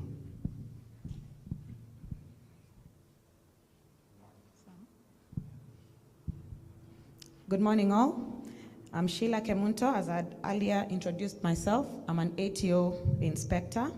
I'm going to take you through the comments that were received from the stakeholders for the ATO regulations, that's approved training organization regulations, and maybe give some clarifications on some of the comments that we received. I'd like to start by saying that a couple of the comments that have been received have been incorporated, and some we may require some time to be able to incorporate them. The first one that we got was the request to have the certificate open-ended. This is an administrative process that's going through our system, and it's still going through re-engineering, and we shall adopt it sooner rather than later. The other comments that were raised were safety manager and head of safety confusion in the nomenclature. That has been accepted and we are sorting that out. However, that is not something that will be penalized in case there's any confusion of the same. Then the other comment we have dealt with was Regulation 13, where we were talking about an ATO subcontracting a training activity. This was rewarded from the previous regulation for clarity and was guided, and as guided by the legal drafters, it needed to be clear and not have the word certain activities, but a training activity.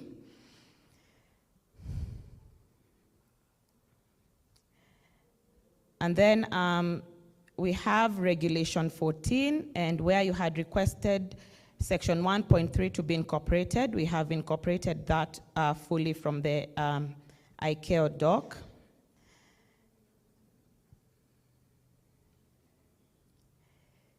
Then there's Regulation 19 that was describing the training program that is to be given to each training course or program for each ATO. This one has been retained as it's a best industry practice. We have checked all through, and it is best industry practice in all ATOs, as well as ICAO itself, how it guides its instructors in terms of the courses that it trains. And it stands as guidance so that even as you develop your manuals, you also have guidance from the regulation. Then we have Regulation 23 also, where we were talking about the facility, the training facility to be used by training organizations. Again, this is best industry practice. We do understand that a lot of the facilities that the ATOs are using is as provided by Kcaa. However, it is a requirement to have the training facility, that's classes, to be not to be distracted by other activities within the area. So this, again, is also best industry practice. Then the other one was the maintenance of records. This one has been noted. Our regulations so far, for as long as it has been requiring for 10 years. We do understand that you have requested to have it reduced. This is something that we are still checking. However, it will be reduced from the 10 years. Maintenance of records. Then the other issue that was brought about generally throughout the schedule was the management personnel having required to have experience of at least 3 years. That was something that was raised, and you are requesting for 1 year. However, we sat together and we felt that the 3 years for management personnel is fair enough, because we would require you to have some kind of experience before taking over any management roles within an ATO. The other issue that you raised here was that for the quality manager, you requested that we change the experience from training, having experience within the training to be conducted within the ATO, and move it to training experience in quality management systems. That we've also incorporated that. The other issue that was raised was that the chief flight instructor, we should mention that you should notify the ATO, you should notify the authority with any change. That's already catered for in Regulation 14. Instructors can teach in multiple ATOs. That's already in practice with our TGMs, so that's already ongoing. It doesn't have to be stated within here. And also you are asking for us to be very clear and state that to be a chief flight instructor, you need to have a full instructor's rating. However, we cannot state that because our Pell regulations do not differentiate between a full instructor's rating and anything else. We just have an instructor's rating. So that's why we are unable to sort that, to change that to read a full instructor's rating. Throughout the schedule, it's all about the 1 year and for experience. The other issue that had been raised was the maintenance manager qualification. This shall be responded to when we deal with the airworthiness regulations. Also, the head of safety safety manager, in some places it was reading. We had kept it as it is. However, we will need to align this together with the SMS regulations so that we can have our regulations speaking the same language. So that is it for ATO regulations. Any questions?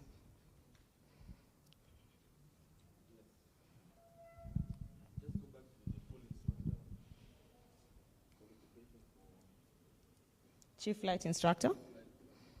Mm-hmm.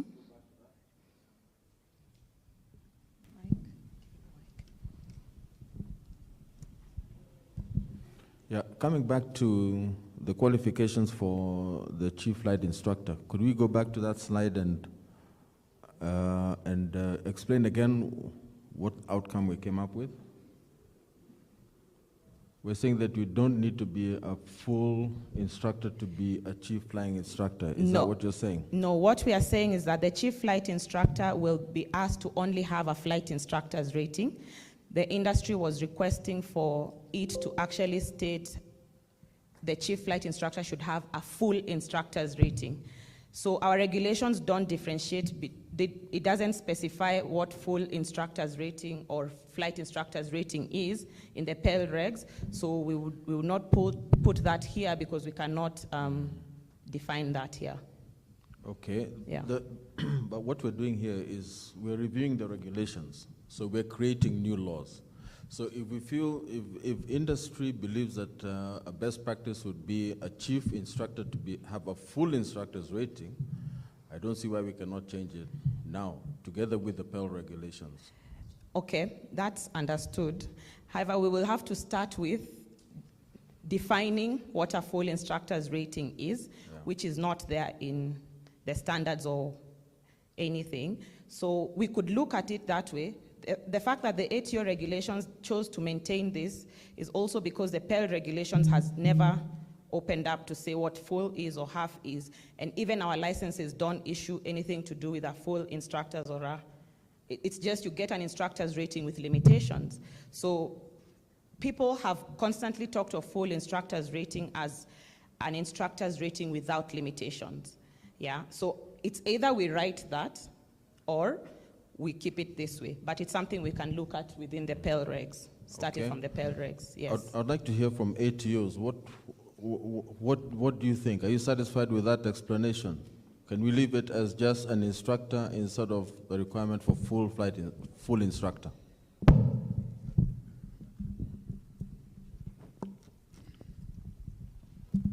Kindly put up the regulation, please. Can you project, please?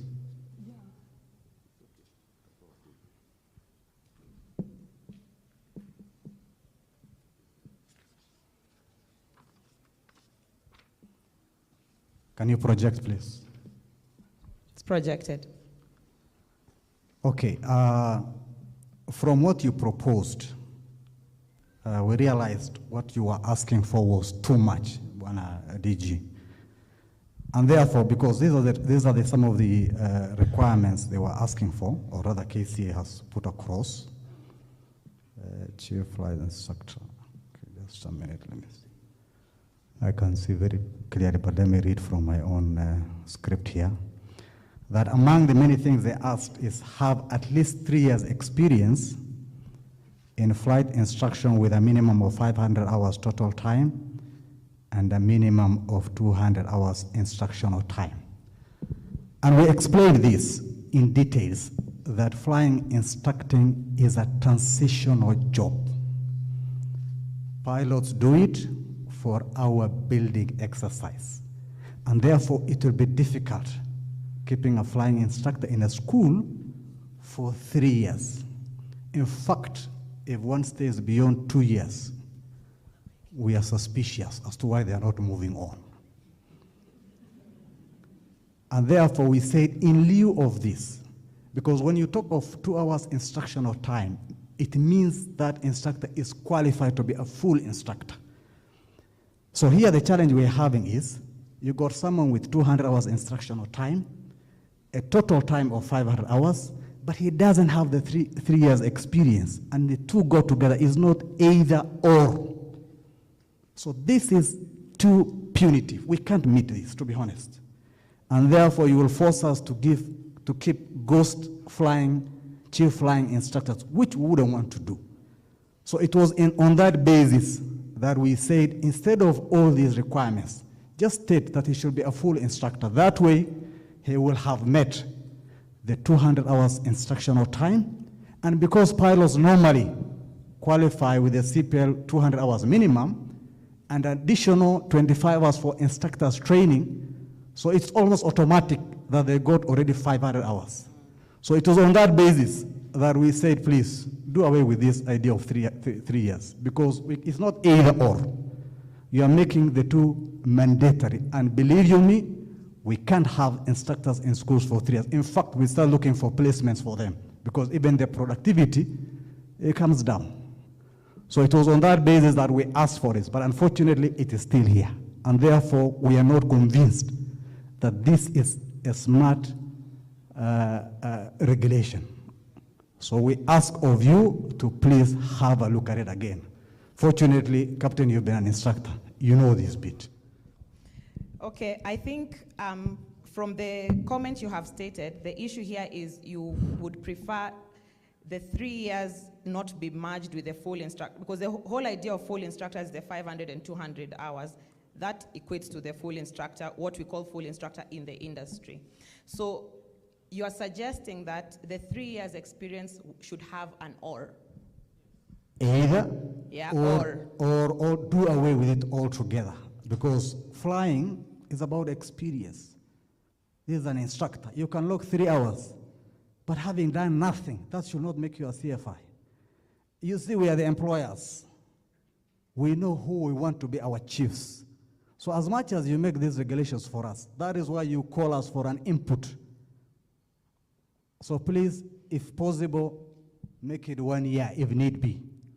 Alternatively, the hours works well for us. And here, a CFI, a fully qualified instructor, who can release students' soul, among other things, in our view, fits the bill of a CFI. Not anybody who has just logged 3 hours geographically and being told he'll become a CFI. So please let us just keep the 200 hours instructional, which automatically makes one a full instructor, and do away with the 3 years.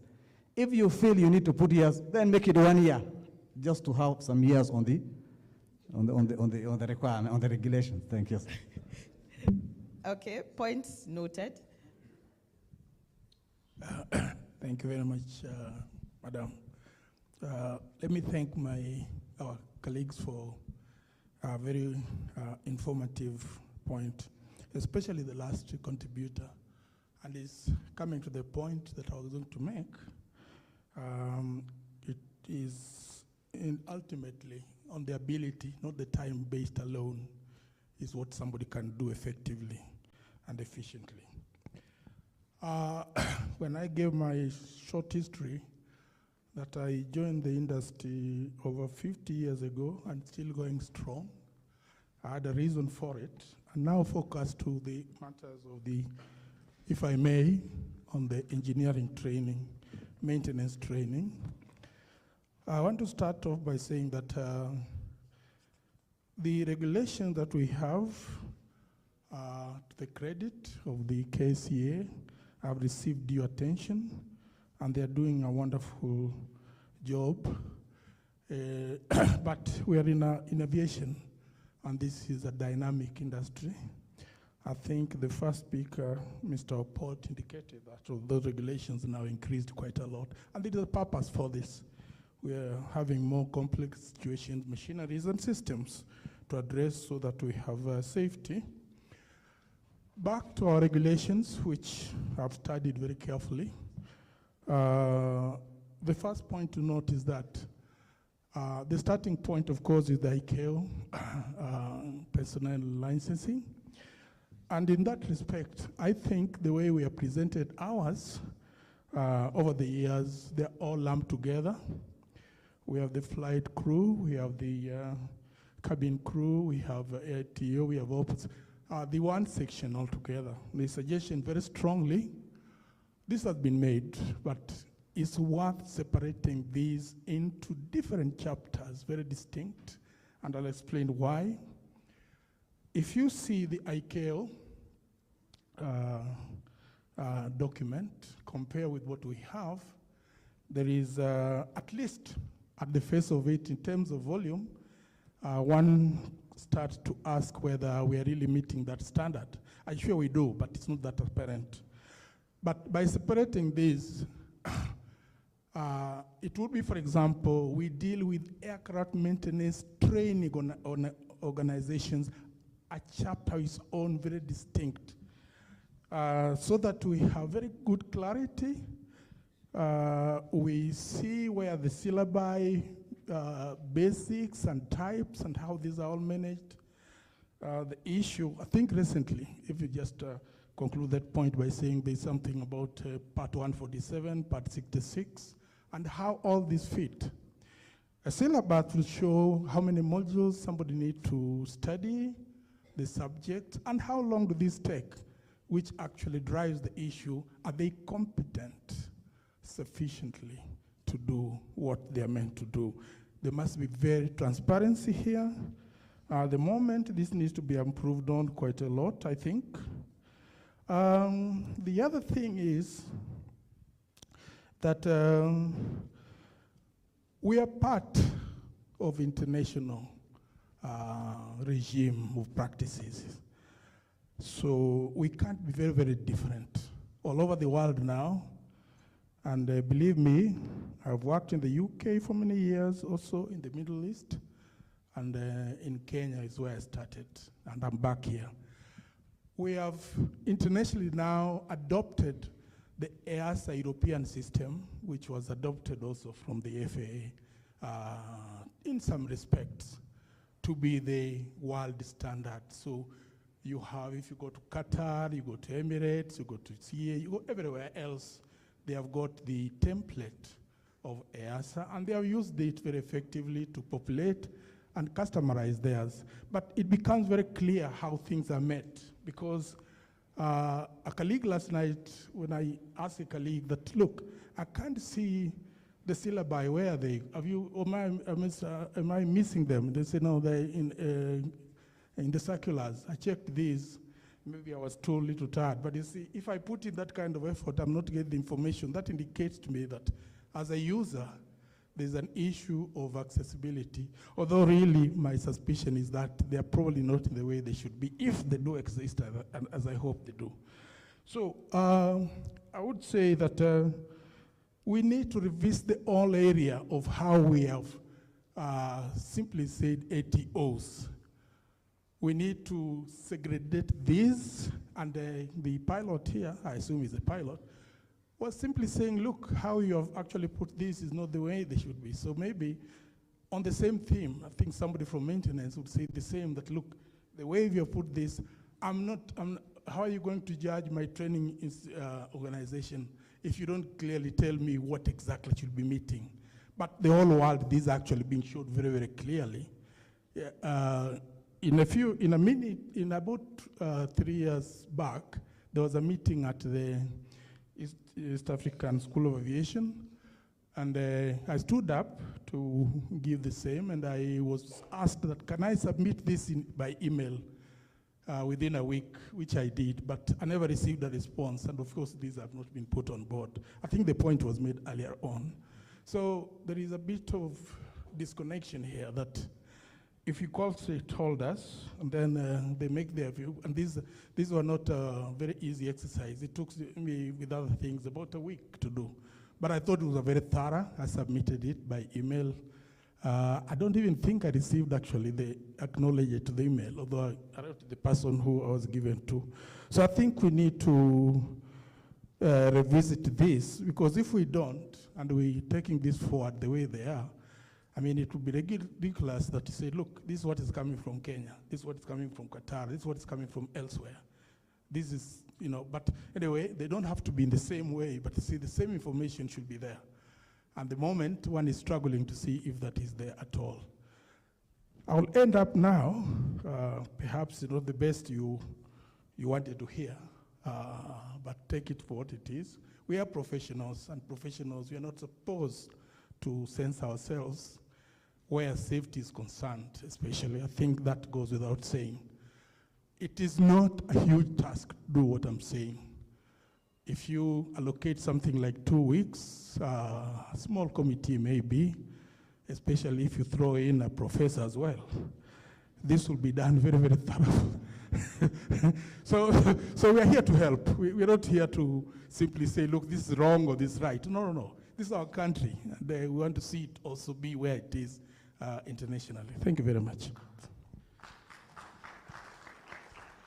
Thank you for that. And I think what you've really raised was that for the maintenance training organizations, what they should teach is not in these regulations. That's true. That's handled in the personnel licensing regulations, which is yet to be presented. So you'll see all that in those regulations. We ask. Good morning. In addition to what the previous speaker has just mentioned, aircraft maintenance ATOs, there's a significant gap. Gap being a very polite word, because at the moment there's no real measure to ascertain somebody's qualification to obtain a MO. There's no proper means of determining type rating accreditation. It's all very vague. It's not black-white. So it is our request as the industry that these regulations be published in black and white so that we can refer to them. And I think this being the ATO reference feedback, we want to make sure that we have actually lodged our concerns, because these are significant concerns. We're starving the industry of young talent. People are just, hovering around thinking they're doing the right thing, but they're really struggling, wasting their money, and we're losing talent. We're having to import talent, bring them in, struggling to get their licenses converted, validated. Business is struggling, so it is our humble request that you will consider these significant concerns as regards the economy of the country. Thank you very much.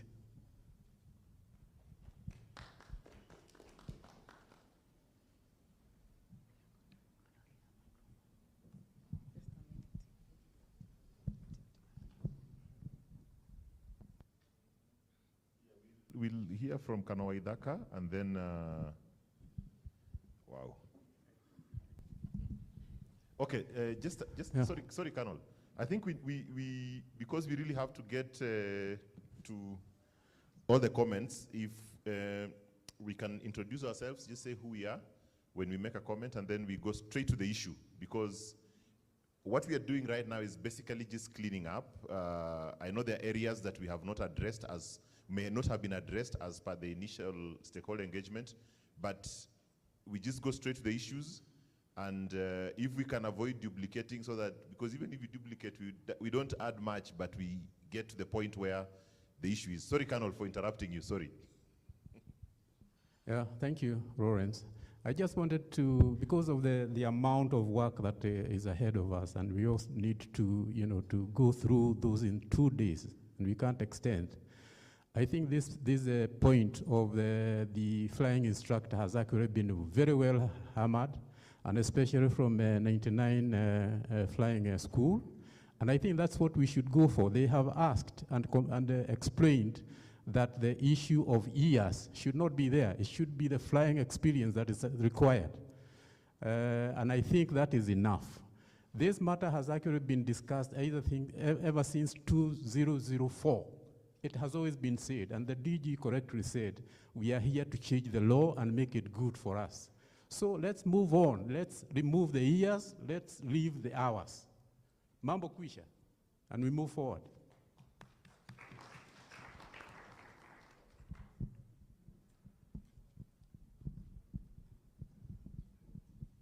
Can I request that we project the matrix, please?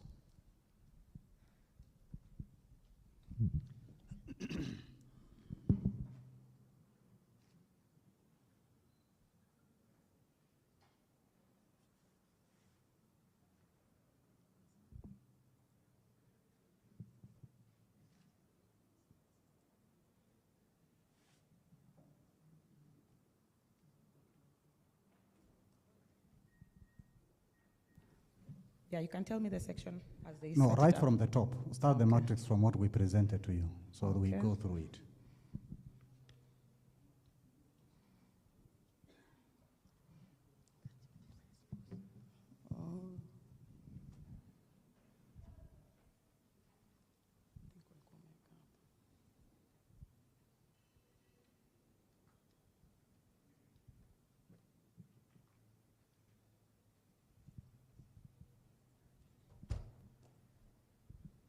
Okay, this was not part of what Kcaa had proposed, but as industry players, we felt that the validity of the ATO certificate be extended, and we base this on the provisions as they appear on Doc 9841.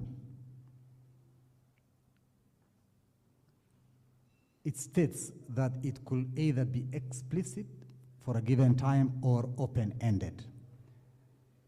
Now, this was triggered by the fact that it is becoming a Kcaa practice. In these draft proposals, we noticed that AOCs have been given a validity of 24 months.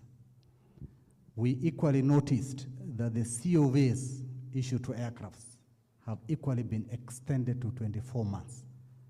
So it was in that line that as ATOs, we should not be left out. In fact, our view is, because we are not involved in the carriage of passengers or cargo or international travel, our matter is so insignificant that surely this is not something that should even bother anybody. And therefore, we are very disappointed when you come back and you tell us it will be looked into. For us, this is the time. And I think we made enough justification. And it states, the document says, for as long as the conditions are met, you can do that through continuous surveillance. It is costly to renew the certificate all the time. It is costly preparing for audits. It happens all over. Anytime you are preparing for an audit, you have to shelve certain activities. And therefore, schools are the underdogs. We need to be given an opportunity to grow. Having said this and telling us it is not being looked into, we feel very disappointed and we are not happy. I think we still have time.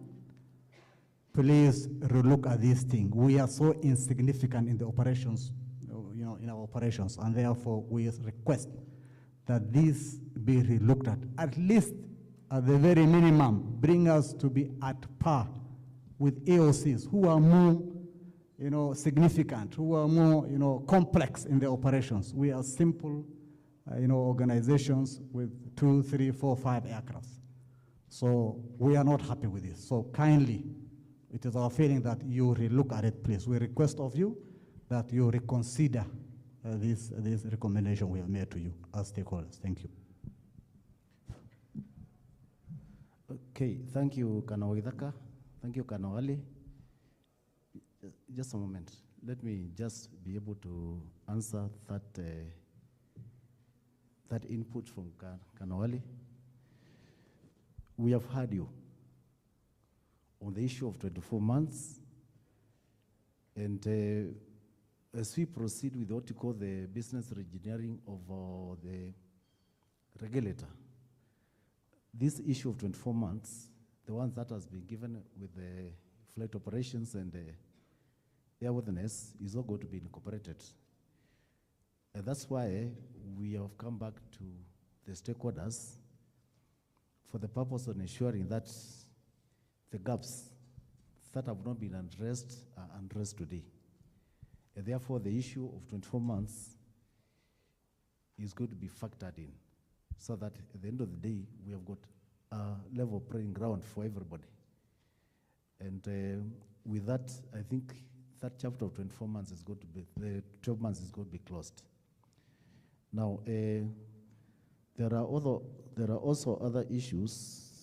If you read Annex 1, Chapter 2, on the concept of what was raised as a flight instructor, it is covered in 2.7 to 2.8. And the issue of 3-year experience, consideration of flying experience is very important because they give the minimums there. But at the same time, when you look at Doc 9841, it also elaborates on more details on the requirements for the chief flight instructor who is covered there. I'll also ask you to go and consider procedure for navigation services, training Doc 9868 on the concept of requirements, and especially organizations, training organizations that train multi-crew license, because the standards there is totally different from the other standard where you are training on a single aircraft. So all that, when you take into totality, we are going to address that. Thank you.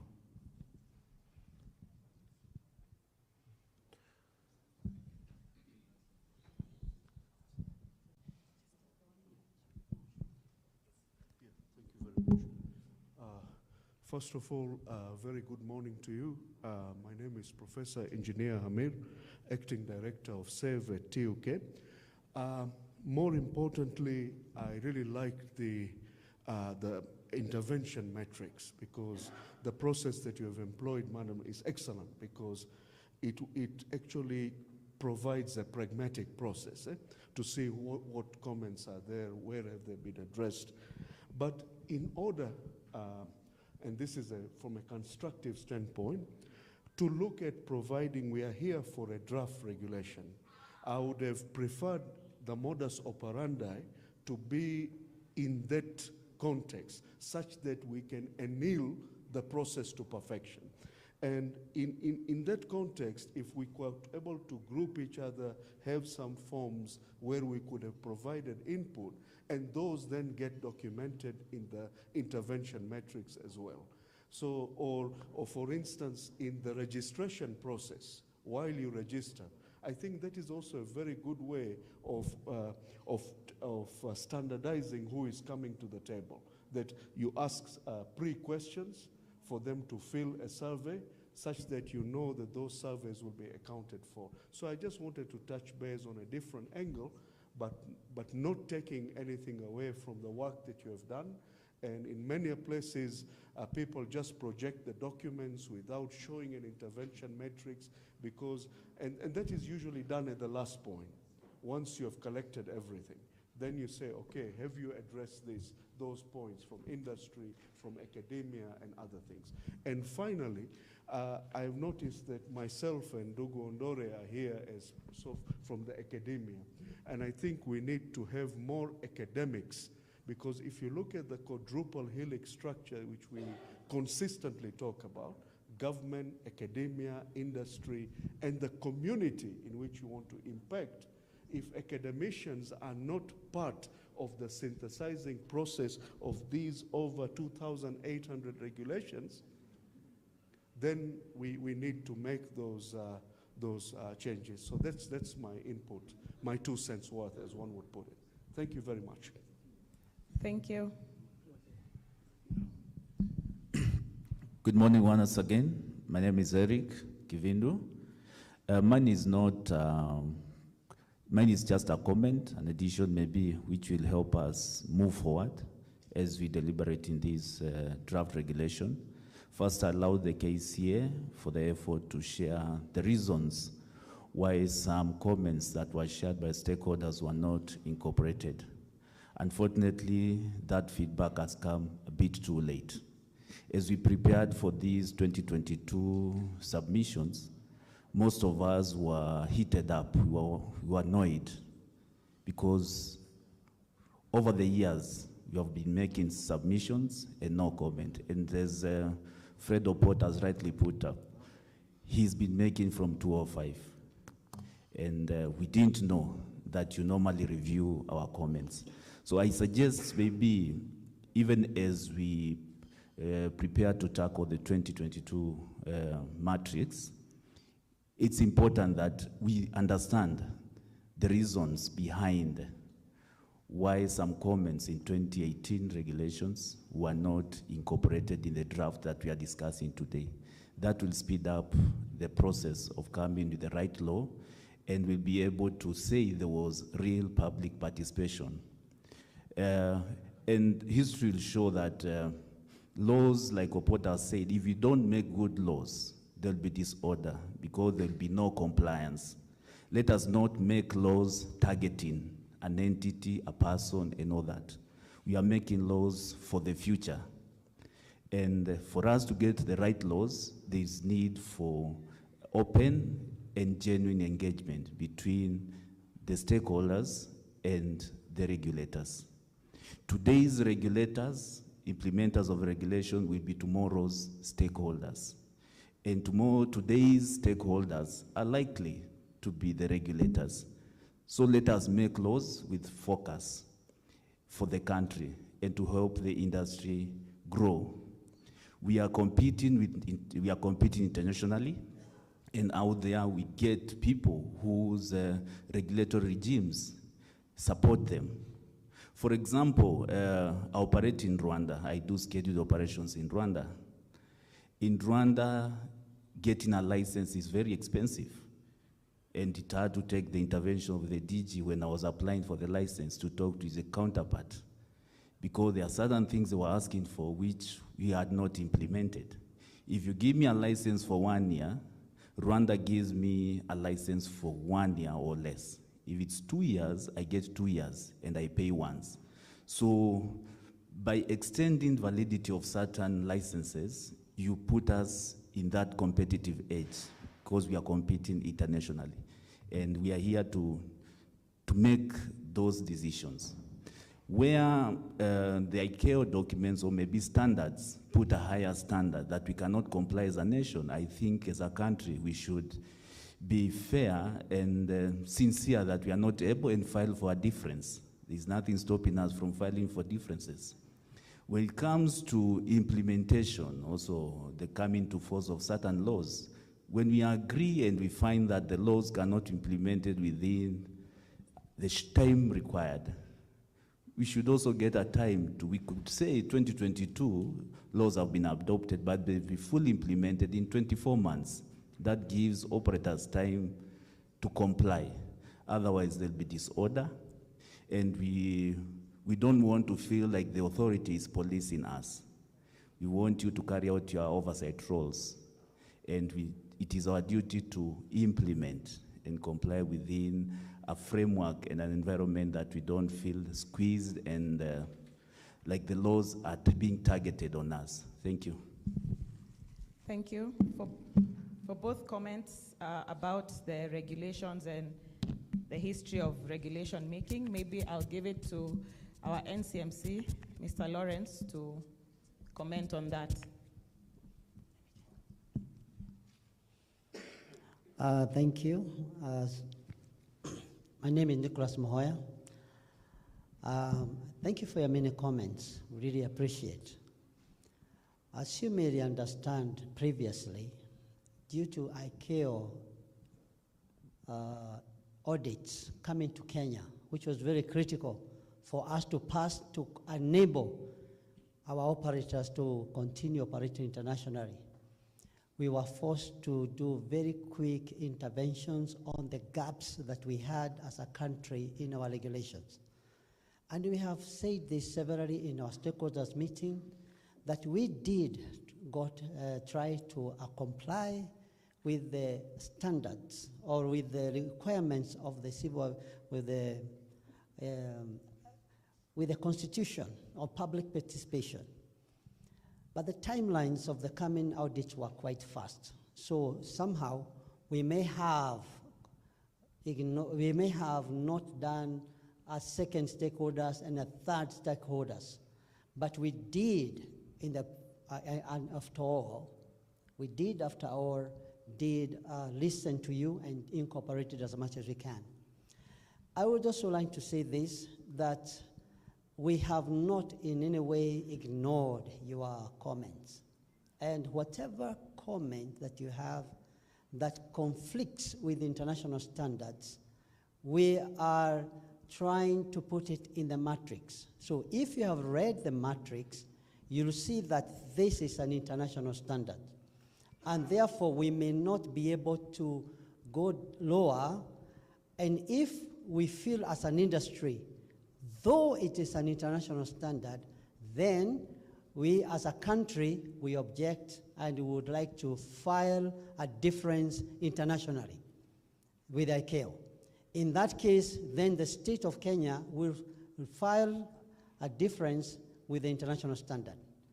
In other words, we are saying this, but those that are recommended practices and best practice, we also write and tell you, this is your recommendation, but this is international best practice. And the authority takes the best practice so that we may also be well competitive internationally. So why am I saying this? This time round, we have had some time. We have put the matrix and we have come after incorporation. And that's why we have said clearly that we have listened to your stakeholders' comments, we have incorporated, and we have come back to you and say, this is what you have done. And from that point, we are now trying to say that let's hear what is still pending. And therefore, we come to some certain agreement. In simple, I would like to say this. Just to urge ourselves, in a humble request, that we go to the specific areas. Mr. Fred about what he said, it was well taken, and we all understood, and we are trying as much as we can to ensure that those responses are ably given to the individual who made the contribution. Those that were made on the floor, we have put them on the matrix.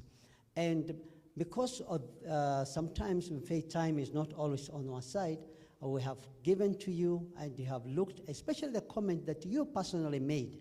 You look at it and see and say, this is how it was done, or this was not incorporated. So from there, we are able to move. I know all of us have an opinion about the process. Today, I would urge you, we have come to you so that you tell us the specific points or areas or specific regulation that you'd like us to look into so that we can be able to move forward. Because if we continue saying all this and that in the past, it is not going to help us.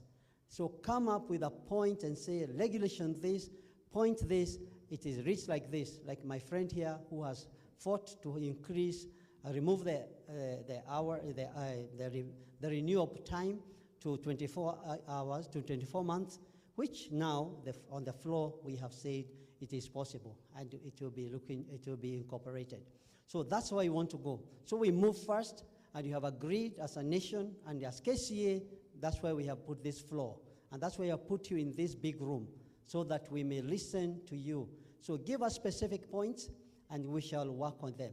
And I take this on behalf of, I believe, my director, and also the sentiments we have with the seriousness that even our chairman is here to listen to what we are saying.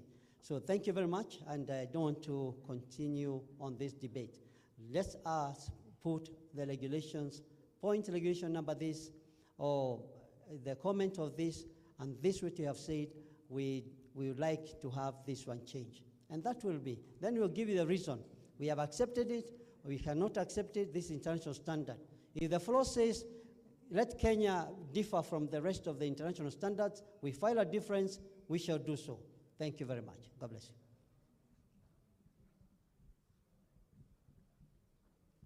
So we can have a...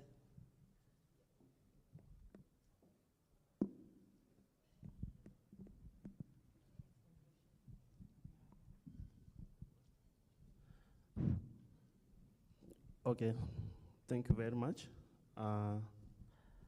For those that have been said, what I want to say is, as you know, Madam, Kcaa is the supreme body of aviation in Kenya. But when it comes to ATO, I've seen you are emphasizing so much on flying training rather than engineering training. So I don't understand why you isolated engineering training. Secondly, since Kcaa is the supreme body of aviation in Kenya, for example, when you come to ATO institutes, we are teaching what is called aeronautical engineering. But if you go deep onto those syllabus, what you are actually teaching is technician engineering. So I think this is the high time for you if you can change that aeronautical engineering to be technician engineering. Then the last one.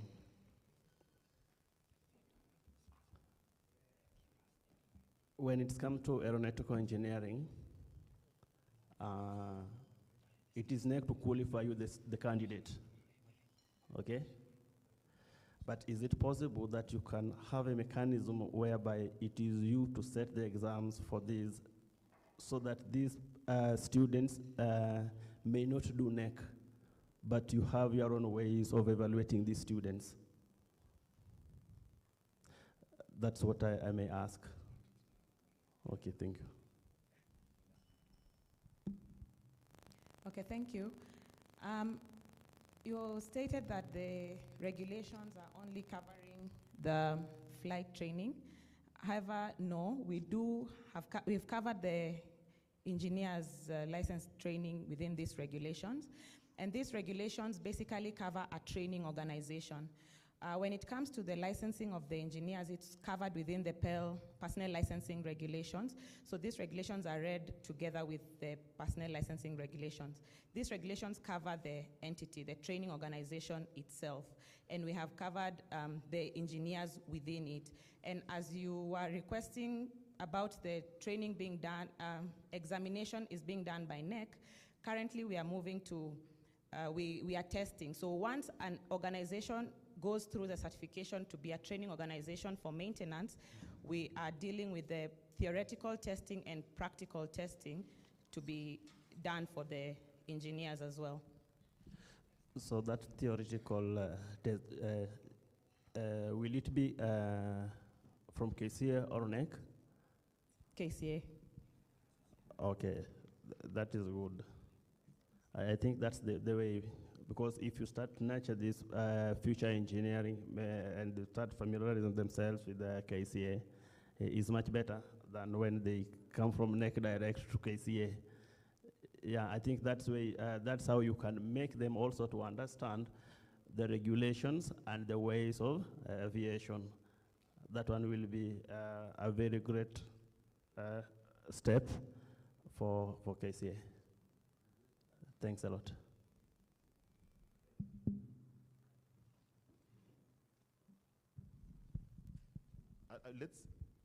Let us take one more question, and then we can break for tea. Let's take one more question, and then we can break for tea. Okay. Good morning. My name is Joseph Paina. I'm representing the Kenya Airline Flight Dispatchers Association. With regards to the ATO regulations, I'd like to, first of all, thank Kcaa. Went through the draft 2022 regulations, and we noticed some of the comments that were raised by various stakeholders were incorporated. But some, of course, were not, but it's still okay. We still have a platform. With the ATO regulations, we noted the interpretation is a bit deficient. It's only covering a few aspects. It's not, you cannot read the interpretation of the ATO regulations together with other relevant regulations. So, for example, in the ATOs, there is the flight operations or flight dispatcher. which is a definition that's defined in Annex 1, Chapter 4, Section 4.6, has been specifically left out and does not mention who a dispatcher is, who a flight operations officer is. In the ART regulations also, there's no fatigue management system for instructors and flight training students. It's not been incorporated. So technically, ARTOs are using the fatigue management system used in the operation of aircraft for commercial air transport. So we are requesting if the regulator can also incorporate a fatigue management system in the ARTO regulations to regulate the, what do you call it, the duty time, the flight and duty rest periods for students and flight instructors. Currently there is none, and that is specifically a glaring safety gap. With regards to ARTOs as well, in terms of operational control and supervision, we noted there is non-existent operational control and supervision within the ARTOs. It's not been mentioned in the regulations and so cannot be implemented. That is such items as two-way radio communication, continuous two-way radio communication with the aircraft, flight watch with flight training aircraft, and these can, from incidents or other incidents we've seen, or rather we've all been able to see, when an aircraft, a training aircraft disappears, unfortunately, it's hard to even find that aircraft. It takes so long, because unfortunately there's no tracking system within the ARTOs, and that should be incorporated in the regulations so that the ARTO regulations can go hand in hand with the standards set in the AOC regulations. Yeah. So that was some of the comments we had. It is also good to ensure there is a person assigned the duty of operational control and supervision within an ARTO. So who releases the flights? Is it the flight instructor? Is it the CFI? Is there an operational, a person qualified in operational control that will be assigned that duty to release aircraft? Will that person be responsible to watch aircraft while they are doing cross countries? So those are the questions we have in terms of operational control and supervision, and also the incorporation of the definition of a flight operations officer or a flight dispatcher in line with the Kcaa Annex 1. Okay, thank you. A lot of the issues you have raised are issues that are already implemented within the ATOs. Talking about flight and duty time monitoring, this is already done within the ATOs. It's also spelled out in the regulations on how many hours you can fly within a specified period. And we have gone further and implemented it through their procedures manuals and through audits and surveillance. These are issues that are being dealt with consistently. When you talk about operations and supervision, ATOs cannot be held at the same standard as an AOC because the AOC are doing the international and commercial air transport. Release of flights within an ATO is also closely monitored. That's why we have the management personnel who we've been dealing with just now, the CFI and the head of training. Again, release of flight is always standard within an ATO. It's the PIC, whoever that person is, whether a student on that day or an instructor. So the issues you have raised have already been dealt with, and they have been implemented throughout within the ATOs. Now, the issue of having the flight dispatcher being in the interpretation, this is where you're saying definitions. We'll look at that if we've missed that out, because we have dealt with the FOOs throughout. We've certificated schools that only train FOOs. These are licensed personnel, so we've dealt with that. Further, FOOs are dealt with fully within the PEL regulations. They're defined there, and everything that they do is dealt with within the PEL regulations. So as you read the ATO regs, read them together with the licensing regulations. However, all the other all those things you have mentioned, we have dealt with. But we'll look at the interpretation and put the FO within the definitions. Yeah, with that, the issue we had so far as saying it's being implemented through surveillance and all that, it's more of a gray area. It's not documented, rather in the regulations. So you'd find when surveillance is being done, there's different standards that are held within different, depending on who's conducting surveillance, because it's not well documented in the regulations. There'll be a different standard for different persons carrying out surveillance. So there'll be a different interpretation. If it's clearly laid out in the regulations, it would be easier for all ATOs to be held to the same standard in terms of surveillance. Because the surveillance officers, that is, or rather the regulator, when they're carrying out surveillance, or what do you call it, oversight, they'd have to refer to something to conduct that surveillance. What is it they're referring to? So that is what you're requesting. If you could include all those items that are termed as being done during continuous surveillance in the regulations, so that it's a focal point or rather a reference when conducting your own surveillance. And in terms of regulations being read together, you'd find there's a conflict, yes? So one regulation, the interpretation is reading one thing. In another regulation, it's reading a different thing. So even if you're carrying out surveillance and somebody was able to defend themselves and say, I interpreted this definition with another regulation, how would you be able to tackle that? So we're just requesting if there would be a whole standard set across the board in all regulations, and also the items that are said to be done during surveillance, that they can be incorporated so that we have a reference of a standard set out and documented well in the regulations. Okay, thank you. Thank you for the comments. I would like to request that we take a break, for tea break. But before that, I would like to say something. That number one, you will appreciate that, like Engineer Port said, we have more than 2,000 standards. I do not want to believe all of them are bad or all of them are in contention. I want to believe there are specific 1-2 items, like the one 99's raised, duration of validity of certificate. Why is it not? And then I think manager personnel licensing considered and said we'll push it to 24 months. So that we move with specifics. That is easier to amend. But if we move in generalities and make general comments, we will also get lost in the generalities, and we will meet here 3 months down the line, and the clamor will be, you never listened. But what did we listen to? Because surveillance is not in regulation. Surveillance is part of the state safety oversight system, which is implemented outside the regulations.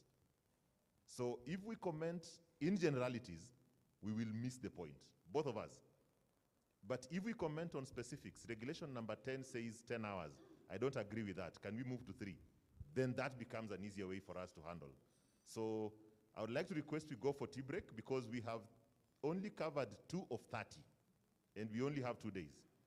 So we have to do justice to ourselves by moving in a strategic and consistent manner. Some of the issues being raised are covered in other regulations. The body of civil aviation regulations are 19 annexes transposed in 30 sets of regulations, soon to be about 35. So if you are not conversant with all of them, probably you'll end up looking for issues in these regulations that are in another regulation. And that then we will probably get lost somewhere. So I would like to request that we go for tea break. When we come back from tea break, we will start with the air operator and administration regulations. Then any questions, we can deal with them after tea break, because we really have to get moving. I beg you, if we proceed this way, everybody here will want to speak. We will leave this place at midnight. I can see a number of hands up. I will come back. I'll start with you after tea break. I promise that.